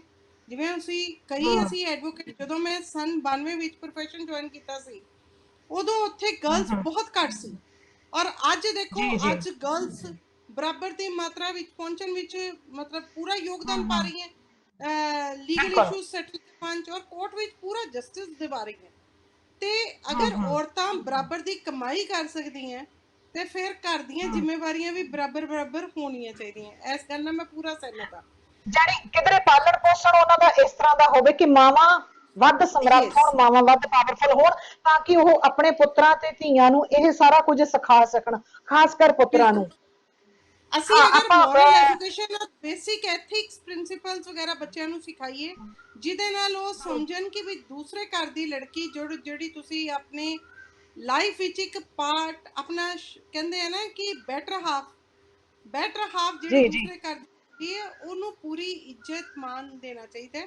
ਬਾਕੀ ਜਿਹੜਾ ਅਮਨ ਜੀ ਨੇ ਕੁਐਸਚਨ ਚੁੱਕਿਆ ਹੈ, ਉਹਦੇ ਵਿੱਚ ਜੇ ਅਸੀਂ ਫਿਗਰ ਦੇਖੀਏ, ਜੇ ਅਸੀਂ ਡੂਰਿੰਗ COVID-19 ਅਗਰ 3000 3,500 ਕੇਸ ਆਏ ਹੈ, ਤਾਂ ਕਈ ਵਾਰ ਇਹ ਔਰਤਾਂ ਦਾ ਹੋ ਜਾਂਦਾ ਹੈ ਹਜੇ ਕੇਸਿਸ ਪੂਰੇ ਰਜਿਸਟਰ ਨੋਟਿਸ ਕੰਪਲੇਂਟ ਨਹੀਂ ਕਰਦੀਆਂ, ਰਿਪੋਰਟ ਨਹੀਂ ਹੁੰਦੇ। ਹਾਂਜੀ, ਰਿਪੋਰਟ ਨਹੀਂ ਹੁੰਦੇ। ਉਹ ਰੀਜ਼ਨ ਨੇ ਕਿਉਂਕਿ ਔਰਤਾਂ ਨੂੰ ਇੱਕ ਸ਼ੁਰੂ ਤੋਂ ਉਹਨਾਂ ਦੇ ਬਰਥ ਟਾਈਮ ਤੋਂ ਉਹਨਾਂ ਨੂੰ ਇੱਕ ਹੀ ਹੈ ਕਿ ਤੂੰ ਦੂਸਰੇ ਦੇ ਘਰ ਜਾ ਕੇ ਐਡਜਸਟ ਕਰਨਾ।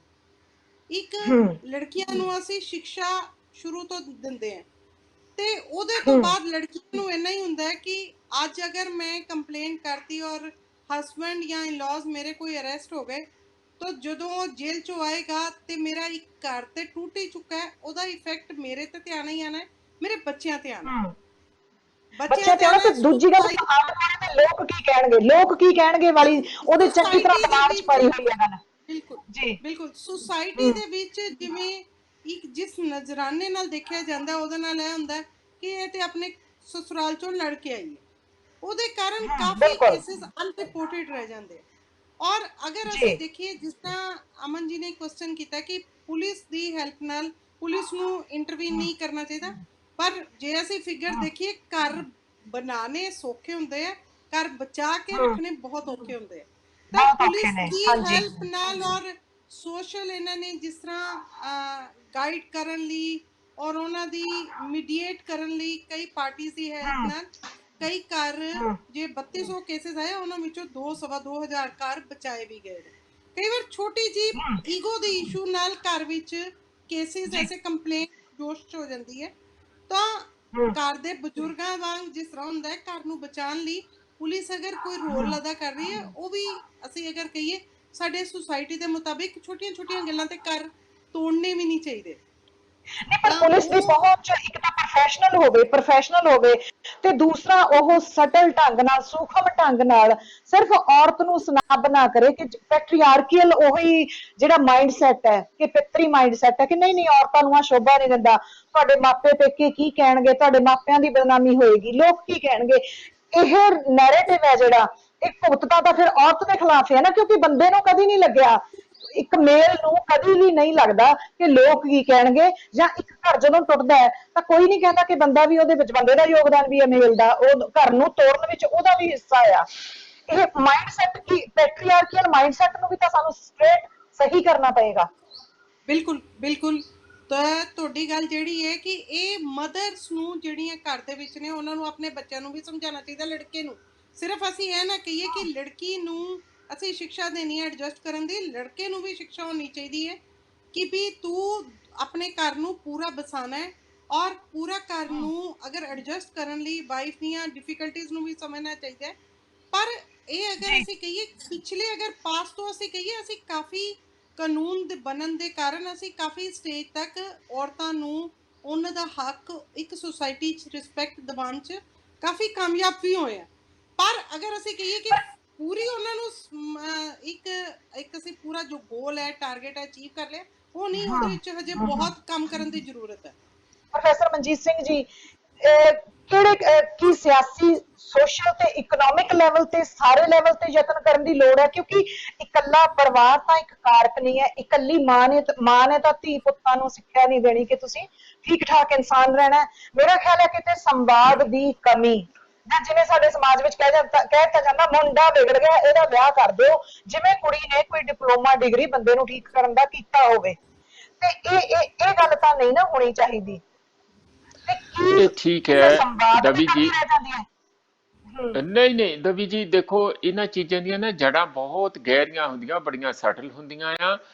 ਬਹੁਤ ਸਾਰੀਆਂ ਸਾਡੀਆਂ ਬੀਬੀਆਂ ਭੈਣਾਂ ਨੂੰ ਵੀ ਇੰਜ ਲੱਗਣ ਲੱਗ ਜਾਂਦਾ ਹੈ ਕਿ ਨਹੀਂ ਮੈਨੂੰ ਬਰਾਬਰ ਦਾ ਖੜੇ ਨਹੀਂ ਹੋਣਾ ਚਾਹੀਦਾ, ਮੇਰੀ ਸਮਾਜਿਕ ਇੱਜ਼ਤ ਉਹ ਨਹੀਂ ਬਣੂਗੀ, ਲੋਕ ਸਮਝਣਗੇ ਕਿ ਪਤਾ ਨਹੀਂ ਇਹ ਕਿਹੋ ਜਿਹੀ ਆ, ਕਿੱਦਾਂ ਚੱਲਦੀ ਆ, ਕਿੱਦਾਂ ਗੱਲ ਕਰਦੀ ਆ, ਕਿੱਦਾਂ ਖੜੀ ਹੁੰਦੀ। ਇਹ ਜਿਹੜੀਆਂ ਆਈਡੀਓਲੋਜੀਕਲ ਰੂਟਸ ਹੈਗੀਆਂ ਸਾਰੀਆਂ ਸਮਾਜ ਦੀਆਂ, ਉਹ ਕਾਫੀ ਗਹਿਰੀਆਂ ਹੁੰਦੀਆਂ ਔਰ ਉਹ ਸਾਡੇ ਅਚਨਚੇਤ ਸਾਡੀ ਜਿਹੜੀ ਸਾਈਕੀ ਦਾ, ਸਾਡੇ ਸੋਚ ਦਾ ਹਿੱਸਾ ਬਣਿਆ ਹੁੰਦਾ। ਉਹ ਤੁਹਾਡੀ ਪਰਵਰਿਸ਼ ਦੇ ਵਿੱਚ ਹੀ ਅਨਕੌਂਸ਼ੀਅਸਲੀ ਮਾਵਾਂ ਹੀ ਤੁਹਾਡੇ ਅੰਦਰ ਇੰਜੈਕਟ ਕਰ ਦਿੰਦੀਆਂ। ਇਸ ਕਰਕੇ ਮੈਂ ਤੁਹਾਨੂੰ ਵਿੱਚੋਂ ਟੋਕਾਂਗੀ, ਮਾਫ ਕਰਨਾ, ਮੈਂ ਤੁਹਾਨੂੰ ਵਿੱਚੋਂ ਟੋਕਾਂਗੀ ਕਿ ਮਾਂ ਅਸਲ ਵਿੱਚ ਉਸ ਵੇਲੇ ਕਿਤੇ ਨਾ ਕਿਤੇ ਪਿੱਤਰ ਸੱਤਾ ਨੂੰ ਹੀ ਲਾਗੂ ਕਰ ਰਹੀ ਹੁੰਦੀ ਹੈ ਜਦੋਂ ਉਹ ਧੀ ਦੇ ਦਿਮਾਗ ਵਿੱਚ ਇਹ ਗੱਲ ਡੀਪ ਰੂਟਡ ਵਸਾਉਂਦੀ ਹੈ।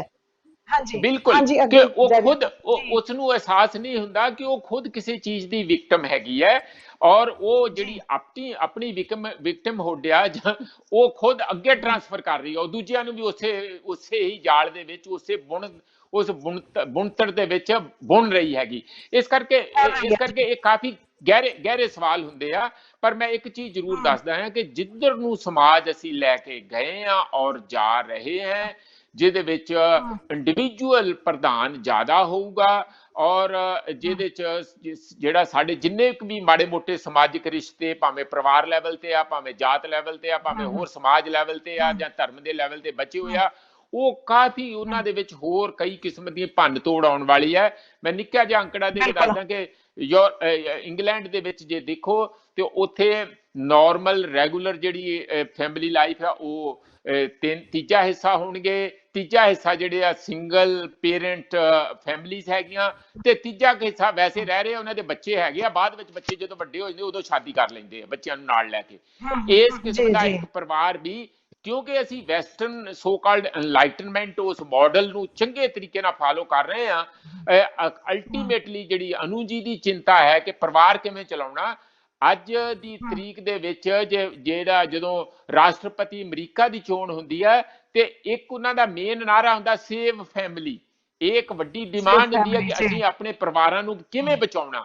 ਇਸ ਵੇਲੇ ਬਹੁਤ ਵੱਡਾ ਸੰਕਟ ਹੈਗਾ ਜਿੱਥੇ ਵਾਇਲੈਂਸ ਤੇ ਹੈ ਹੀ ਹੈ। ਜਿਹੜਾ ਮੈਨੂੰ ਲੱਗਦਾ ਕਿ ਫੈਮਿਲੀ ਐਜ਼ ਐਨ ਇੰਸਟੀਟਿਊਸ਼ਨ, ਜਿਹੜਾ ਫੈਮਿਲੀ ਦੀ ਇੱਕ ਸੰਸਥਾ ਆ, ਉਹ ਆਪਣੇ ਆਪ ਕੀ ਬੜੀ ਸਟ੍ਰੇਨਡ ਹੈਗੀ ਆ। ਉਹ ਕਿੰਨੀ ਦੇਰ ਚੱਲੂਗੀ, ਕਿੰਨੀ ਦੇਰ ਕਦੋਂ ਕਰੈਕ ਹੋ ਜਾਊਗੀ, ਕਿਸ ਤਰੀਕੇ ਨਾਲ ਉਹਦੀਆਂ ਸਾਰੀਆਂ ਬਾਈਂਡਿੰਗ ਓਪਨ ਹੋ ਜਾਣਗੀਆਂ, ਕਿਵੇਂ ਬੰਦਾ ਮਾਰਕੀਟ 'ਚ ਓਪਨਲੀ ਆ ਜਾਊਗਾ, ਇਹ ਕੋਈ ਥੋੜੇ ਟਾਈਮ ਦੀ ਆਉਣ ਵਾਲੇ ਸਮੇਂ ਦੀ ਗੱਲ ਹੈ ਜਿੱਧਰ ਨੂੰ ਅਸੀਂ ਚੱਲੇ।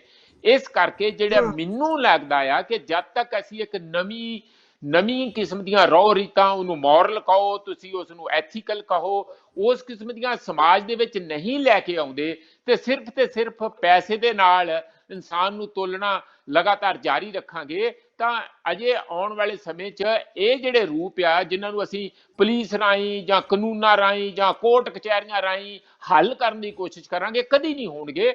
ਇੱਕ ਬਿਹਤਰ, ਚੰਗਾ, ਸੁਥਰਾ ਸਮਾਜ, ਹੈਲਦੀ ਸੋਚ ਵਾਲਾ, ਜੇ ਸਮਾਜ ਦੀ ਸੋਚ ਨੂੰ ਕੋੜ ਲੱਗਾ, ਬਿਮਾਰ ਸੋਚ ਆ, ਤਾਂ ਗਾਂ ਤੋਂ ਗਾਂ ਉਹ ਬਿਮਾਰੀ ਫੈਲਦੀ ਸਮਾਜ ਨੂੰ ਡੋਬ ਦਊਗੀ ਔਰ ਉਹਦੇ ਵਿੱਚ ਔਰਤਾਂ ਔਰ ਬੱਚੇ, ਬਿਲਕੁਲ ਜਿਵੇਂ ਤੁਸੀਂ ਫਰਮਾਇਆ, ਉਹ ਸਭ ਤੋਂ ਵੱਧ ਉਸ ਦੇ ਵਿਕਟਮ, ਉਹ ਪੀੜਤ ਬਣਦੇ ਆ, ਉਸਦੇ ਸ਼ਿਕਾਰ ਬਣਦੇ ਆ। ਇਹ ਅਫਸੋਸ ਵਾਲੀ ਗੱਲ ਹੈ। ਇਸ ਕਰਕੇ ਵੱਡੀ ਸਮਾਜਿਕ ਤੌਰ ਦੇ ਉੱਤੇ ਇੱਕ ਤਬਦੀਲੀ ਸੋਚ ਕੇ ਲਿਆਉਣ ਵਾਲੀ ਲੋੜ ਆ, ਇੱਕ ਮੂਵਮੈਂਟ ਦੇ ਤੌਰ ਤੇ ਛੇੜ ਕੇ ਲਿਆਉਣ ਵਾਲੀ ਲੋੜ ਆ, ਤਾਂ ਹੀ ਸਮਾਜ ਨੂੰ ਇਹੋ ਜਿਹੇ ਕੋੜ ਤੋਂ ਰਾਹਤ ਮਿਲ ਸਕਦੀ ਹੈ। ਦਵੀ ਜੀ। ਜੀ ਅਮਨ ਜੀ, ਤੁਸੀਂ ਹੁਣ ਸਾਨੂੰ ਸੁਣ ਤੱਕ ਰਹੇ ਹੋ? ਅਮਨ ਜੀ, ਅਮਨਦੀਪ ਕੌਰ ਜੀ, ਨਹੀਂ ਸ਼ਾਇਦ ਉਹਨਾਂ ਨਾਲ ਅਮਨਦੀਪ ਕੌਰ ਜੀ ਨਹੀਂ, ਮਾਫ ਕਰਨਾ ਸਾਡੇ ਦਰਸ਼ਕਾਂ ਤੋਂ ਤੇ ਮੈਂ ਤੁਹਾਡੇ ਦੋਵਾਂ ਤੋਂ ਬੁਲਾਰਿਆਂ ਤੋਂ ਮਾਫੀ ਚਾਹੁੰਦੀ ਆ ਕਿ ਸਾਡਾ ਉਹਨਾਂ ਨਾਲ ਰਾਬਤਾ ਨਹੀਂ ਹੋ ਰਿਹਾ ਤੇ ਮੈਨੂੰ ਲੱਗਦਾ ਆਪਾਂ ਹਾਂ ਅਮਨ ਜੀ ਹਾਂ ਆ ਗਏ ਹੋ ਤੁਸੀਂ? ਹਾਂ ਸੁਣ ਰਹੀ ਹੈ ਤੁਹਾਡੋਂ ਸਾਡੀ ਆਵਾਜ਼? ਪ੍ਰੋਫੈਸਰ ਸਾਹਿਬ ਨੂੰ ਤੁਸੀਂ, ਮਨਜੀਤ ਸਿੰਘ ਜੀ ਨੂੰ ਸੁਣਿਆ ਤੁਸੀਂ ਉਹਨਾਂ ਨੂੰ? ਹਾਂ, ਉਹਨਾਂ ਦਾ ਕਹਿਣਾ ਹੈ ਕਿ ਸਾਨੂੰ ਸਮਾਜਿਕ ਤਬਦੀਲੀ ਦੀ ਲੋੜ ਹੈ। ਹਾਂ, ਉਹਨਾਂ ਦਾ ਕਹਿਣਾ ਹੈ ਕਿ ਸਮਾਜਿਕ ਤਬਦੀਲੀ ਦੀ ਲੋੜ ਹੈ, ਪਰ ਜਿੰਨੀ ਕੁ ਗੱਲਬਾਤ ਹੁਣ ਤਾਈਂ ਹੋਈ ਹੈ ਉਹਦੇ ਵਿੱਚ ਮੇਰਾ ਖਿਆਲ ਹੈ ਕਿਤੇ ਪੋਲੀਟੀਕਲ ਤੇ ਹੋਰ ਇੱਕ ਦੂਸਰੇ ਦਾ ਇਮੋਸ਼ਨਲੀ ਤੇ ਹਰ ਤਰ੍ਹਾਂ ਨਾਲ ਧਿਆਨ ਰੱਖਣਾ ਵੀ ਜ਼ਰੂਰੀ ਹੈ ਸਾਰੇ ਸਮਾਜ ਦਾ। ਤੇ ਇਹਦੇ ਬਾਰੇ ਤੁਸੀਂ ਕੀ ਕਹਿਣਾ ਤੇ ਆਪਾਂ ਇਹਦੇ ਨਾਲ ਹੀ ਆਪਾਂ ਗੱਲਬਾਤ ਵੀ ਸਮੇਟਦੇ ਹਾਂ। ਪਿੰਡ ਤੇ ਛੋਟੇ ਪੱਧਰ ਦੇ ਸੰਦਰਭ ਵਿੱਚ, ਪਿੰਡ ਤੇ ਛੋਟੇ ਪੱਧਰ ਦੇ ਛੋਟੇ ਸ਼ਹਿਰਾਂ ਦੇ ਸੰਦਰਭ ਵਿੱਚ ਜ਼ਰੂਰ ਇਹ ਗੱਲ, ਇਹਦਾ ਜ਼ਿਕਰ ਜ਼ਰੂਰ ਕਰਿਓ। ਜੀ ਜੀ ਬਿਲਕੁਲ। ਦੇਖੋ ਜਿਵੇਂ ਆਪਾਂ ਗੱਲ ਕਰਦੇ ਆ ਕਿ ਜਿਵੇਂ ਪ੍ਰੋਫੈਸਰ ਸਾਹਿਬ ਹੋਰਾਂ ਨੇ ਗੱਲ ਕੀਤੀ ਆ ਕਿ ਅਸੀਂ ਕਿੰਨੀ ਦੇਰ ਤੱਕ ਸੇਵ ਕਰਾ ਸਕਾਂਗੇ, ਜਾਂ ਮੰਨ ਲਓ ਕਿ ਪੁਲਿਸ ਹੋ ਸਕੂਗੀ ਜਾਂ ਪੁਲਿਸ ਥੋੜੇ ਉਹਨੂੰ ਬਚਾ ਸਕੂ, ਜਿੰਨੀ ਦੇਰ ਤੱਕ, ਜਿੱਦਾਂ ਆਪਾਂ ਗੱਲ ਕਰਦੇ ਆ ਕਿ ਫੁੱਟਬਾਲ ਨਾਲ ਖੇਡਣਾ ਆ ਤਾਂ ਫੁੱਟਬਾਲ ਦੇ ਅੰਦਰ ਹਵਾ ਹੋਣੀ ਜ਼ਰੂਰੀ ਆ ਨਾ, ਜੇ ਅਸੀਂ ਉਹਦੇ ਨਾਲ ਖੇਡਣਾ ਆ। ਤਾਂ ਜੇ ਘਰਾਂ ਨੂੰ ਚਲਾਉਣਾ ਤੇ ਜੇ ਘਰਾਂ ਦੇ ਅੰਦਰ ਹੋਊਗੀ ਦੋਵਾਂ ਨੂੰ, ਜਿਨ੍ਹਾਂ ਨੇ ਉੱਥੇ ਰਹਿਣਾ ਆ ਉਹ ਤਾਂ ਹੀ ਰਹਿ ਸਕਣਗੇ। ਬਾਹਰੋਂ ਤੁਸੀਂ ਜਿੰਨਾ ਮਰਜ਼ੀ ਕੁਝ ਇੰਡਿਊਸ ਕਰ ਲਓ ਉਹਨੇ ਠੀਕ ਨਹੀਂ ਹੋਣਾ ਹੈਗਾ। ਇਸ ਕਰਕੇ ਜੇ ਜਿੰਨਾ ਸਾਰਾ ਕੁਝ ਵਿਗੜਿਆ ਹੋਇਆ ਆ ਸਾਡਾ ਢਾਂਚਾ ਜਿਹੜਾ ਆ ਉਹ ਸਿਰਫ ਠੀਕ ਕਰਨ ਵਾਲਾ ਨਹੀਂ ਹੈ, ਮਤਲਬ ਅਸੀਂ ਕਹੀਏ ਕਿ ਇਹ ਕੁਝ ਠੀਕ ਠਾਕ ਹੋ ਜੂਗੀ, ਇਹ ਮੁੜ ਤੋਂ ਉਸਾਰਨ ਦੀ ਲੋੜ ਹੈਗੀ ਆ ਸਾਡੇ ਸਾਹਮਣੇ ਕਿ ਇੱਕ ਨਵਾਂ ਸਮਾਜ ਜਿਹਦੇ ਔਰਤ ਨੂੰ ਵੀ ਓਨੀ ਸਪੇਸ ਮਿਲੇ, ਮਰਦ ਨੂੰ ਵੀ ਓਨੀ ਸਪੇਸ ਮਿਲੇ, ਬਲਕਿ ਦੋਵਾਂ ਦੀ ਕੋਈ ਵੱਖਰੀ ਪਛਾਣ ਦੀ ਬਜਾਏ, ਠੀਕ ਆ, ਵੱਖਰੀਆਂ ਪਛਾਣਾਂ ਦੀ ਬਰਾਬਰਤਾ ਹੋਊਗੀ। ਇਹ ਨਹੀਂ ਹੋਊਗੀ ਕਿ ਜੇ ਕੋਈ ਕੁੜੀ ਬਹਾਦਰ ਆ ਤਾਂ ਉਹਨੂੰ ਕਹਿਣਗੇ ਜੀ ਤੂੰ ਤਾਂ ਮਰਦਾਨੀ ਹੈਗੀ, ਜੇ ਕੁੜੀ 'ਚ ਬਹਾਦਰੀ ਦਾ ਗੁਣ ਆ ਤਾਂ ਉਹ ਮਰਦਾਂ ਹੋਣਾ। ਤਾਂ ਇਸ ਤਰ੍ਹਾਂ ਨਹੀਂ ਹੋਵੇਗਾ ਤੇ ਹਰੇਕ ਦੇ ਗੁਣ ਤੇ ਹਰੇਕ ਦੀ ਜਿਹੜੀ ਆ ਆਪਣੀ ਆਪਣੀ ਜਿਹੜੀ ਇੰਡੀ ਆ ਉਹਨੂੰ ਬਰਾਬਰ ਦੀ ਜਿਹੜੀ ਆ ਸਮਾਜ ਦੇ ਅੰਦਰ ਸਪੇਸ ਮਿਲੇ। ਉਹਦੇ ਵਾਸਤੇ ਇਸ ਢਾਂਚੇ ਨੂੰ ਜਿਹੜਾ ਆ ਸਾਨੂੰ ਮੁੜ ਤੋਂ ਜਿਹੜਾ ਆ ਸਥਾਪਿਤ ਕਰਨ ਦੀ ਲੋੜ ਆ, ਜਿਹੜਾ ਬਰਾਬਰੀ ਦੇ ਆਧਾਰ ਤੇ ਹੋਵੇ ਤੇ ਜਿਹੜਾ ਹਰੇਕ ਮਨੁੱਖ ਨੂੰ ਜਿਹੜਾ ਬਰਾਬਰ ਦੇ ਅਧਿਕਾਰ ਦਿੰਦਾ। ਜੀ ਜੀ ਜੀ, ਥੈਂਕ ਯੂ ਅਮਨ। ਜਿਸ ਤਰ੍ਹਾਂ ਅਨੂ ਜੀ ਨੇ ਕਿਹਾ ਕਿ ਕਾਨੂੰਨੀ ਪੱਧਰ ਤੇ ਕਿਸ ਤਰ੍ਹਾਂ ਅਤੇ ਪੁਲਿਸ ਦੇ ਪੱਧਰ ਤੇ ਕਿਸ ਤਰ੍ਹਾਂ ਔਰਤਾਂ ਨੂੰ ਸੁਣਿਆ ਜਾਣ ਦੇ ਯਤਨ ਕੀਤੇ ਜਾ ਰਹੇ ਨੇ ਤੇ ਪਰਿਵਾਰਾਂ ਨੂੰ ਬਚਾਉਣ ਦੇ ਹੀਲੇ ਕੀਤੇ ਜਾ ਰਹੇ ਨੇ, ਤੇ ਪ੍ਰੋਫੈਸਰ ਮਨਜੀਤ ਸਿੰਘ ਹੋਰਾਂ ਨੇ ਕਿਹਾ ਕਿ ਅਸੀਂ ਇਸ ਵੇਲੇ ਬੜੇ, ਉਹਨਾਂ ਨੇ ਫਿਕਰ ਜ਼ਾਹਰ ਕੀਤਾ ਕਿ ਅਸੀਂ ਬੜੇ ਗਲਤ ਪਾਸੇ ਵੱਲ ਨੂੰ, ਗਲਤ ਦੌਰ ਵੱਲ ਨੂੰ ਜਾ ਰਹੇ ਹਾਂ ਤੇ ਬਹੁਤ ਵੱਡੀ ਸਮਾਜਿਕ ਤਬਦੀਲੀ ਦੀ ਲੋੜ ਹੈ ਸਾਨੂੰ ਪਰਿਵਾਰ ਬਚਾਉਣ ਲਈ। ਪਰ ਮਸਲਾ ਇਹ ਹੈ ਕਿ ਜੇ ਔਰਤ ਅੱਧੀ ਦੁਨੀਆ, ਮਸਲਨ ਕਿ ਅੱਧੀ ਦੁਨੀਆ ਜੋ ਔਰਤ ਨੇ, ਔਰਤ ਹੈ ਅੱਧੀ ਦੁਨੀਆ ਤਾਂ ਘੱਟੋ ਘੱਟ ਇਸ ਸੰਸਾਰ ਵਿੱਚ, ਤੇ ਉਸ ਅੱਧੀ ਦੁਨੀਆ ਨੂੰ ਬਚਾ ਕੇ ਰੱਖਣ ਦੀ ਵੀ ਜੇ ਪਰਿਵਾਰਾਂ ਨੂੰ ਬਚਾਉਣਾ ਹੈ ਅਸੀਂ, ਜੇ ਤਾਂ ਮਨੁੱਖ ਦਾ ਬਚਣਾ ਬਹੁਤ ਜ਼ਰੂਰੀ ਹੈ ਤੇ ਉਹ ਅੱਧੀ ਦੁਨੀਆ ਔਰਤ ਵੀ ਮਨੁੱਖ ਹੈ ਤੇ ਉਹਨਾਂ ਨੂੰ ਬਚਾਉਣਾ ਵੀ, ਇਸ ਲਈ ਸਾਨੂੰ ਹਰ ਤਰ੍ਹਾਂ ਦੀ ਤਬਦੀਲੀ ਦੀ ਹੀ ਲੋੜ ਪਏਗੀ, ਸਿਆਸੀ, ਸਮਾਜਿਕ ਅਤੇ ਆਰਥਿਕ। ਸਾਨੂੰ ਸਾਰਿਆਂ ਨੂੰ ਬਰਾਬਰਤਾ ਦੀ ਲੋੜ ਪਏਗੀ ਅਤੇ ਹਰ ਤਰ੍ਹਾਂ ਦੇ ਸਿਆਸੀ, ਆਰਥਿਕ ਤੇ ਇਮੋਸ਼ਨਲ ਡਾਇਲੋਗ, ਸੰਵਾਦ ਤੋੜਨ ਦੀ, ਆਪਸ ਵਿੱਚ ਗੱਲਬਾਤ ਤੋੜਨੀ ਬਹੁਤ ਜ਼ਰੂਰੀ ਹੋਏਗੀ ਕਿ ਦੋਵੇਂ ਧਿਰਾਂ, ਮਰਦ ਤੇ ਔਰਤ ਗੱਲ ਕਰ ਸਕਣ, ਭੈਣ ਭਰਾ ਗੱਲ ਕਰ ਸਕਣ, ਭੈਣ ਭਰਾ ਵਿੱਚ ਵੱਧ ਤੋਂ ਵੱਧ ਸੰਵਾਦ ਤੁਰੇ, ਮਾਂ-ਬਾਪ ਵਿੱਚ ਸੰਵਾਦ ਤੁਰੇ, ਨੂੰਹ ਸਹੁਰੇ ਤੇ ਸੱਸ ਤੇ ਜਵਾਈ ਵਿੱਚ ਸੰਵਾਦ ਤੁਰੇ। ਇਹ ਸੰਵਾਦ ਵੀ ਕਿਤੇ ਨਾ ਕਿਤੇ ਹੋਣਾ ਜ਼ਰੂਰੀ ਹੈ ਤੇ ਬਾਕੀ ਸਾਰੀਆਂ ਇਹ ਤਬਦੀਲੀਆਂ ਤਾਂ ਹੀ ਲਿਆਂਦੀਆਂ ਜਾ ਸਕਦੀਆਂ ਨੇ। ਤੇ ਇਸ ਲੰਬੀ ਚਰਚਾ ਲਈ ਅਨੂ ਚਤਰਥ ਜੀ ਤੇ ਅਮਨਦੀਪ ਕੌਰ ਜੀ ਤੇ ਪ੍ਰੋਫੈਸਰ ਮਨਜੀਤ ਸਿੰਘ ਜੀ, ਤੁਹਾਡਾ ਬਹੁਤ ਧੰਨਵਾਦ। ਟੀਵੀ ਪੰਜਾਬ ਦੇ ਦਰਸ਼ਕਾਂ ਵੱਲੋਂ ਤੁਹਾਡਾ ਬਹੁਤ ਧੰਨਵਾਦ। ਸਤਿ ਸ਼੍ਰੀ ਅਕਾਲ ਜੀ। ਸਤਿ ਸ਼੍ਰੀ ਅਕਾਲ ਜੀ, ਮੈਂ ਨਿਰਮਲ ਮਾਨ ਊੜਾ ਡੈਟ ਸੈਟਲਮੈਂਟ ਤੋਂ। ਇਹ ਤੁਸੀਂ ਵੀਡੀਓ ਦੇਖ ਰਹੇ ਸੀ ਟੀਵੀ ਪੰਜਾਬ ਦੇ ਉੱਤੇ। ਇਹੋ ਜਿਹੇ ਹੋਰ ਜਾਣਕਾਰੀ ਭਰਪੂਰ ਵੀਡੀਓ ਦੇਖਣ ਵਾਸਤੇ ਟੀਵੀ ਪੰਜਾਬ ਦੇ ਚੈਨਲ ਨੂੰ ਸਬਸਕ੍ਰਾਈਬ ਕਰੋ ਤੇ ਨਾਲ ਹੇਠ ਦਿੱਤੇ ਹੋਏ ਬੈਲ ਆਈਕਨ ਦੇ ਬਟਨ ਦਬਾਓ। ਸਤਿ ਸ਼੍ਰੀ ਅਕਾਲ।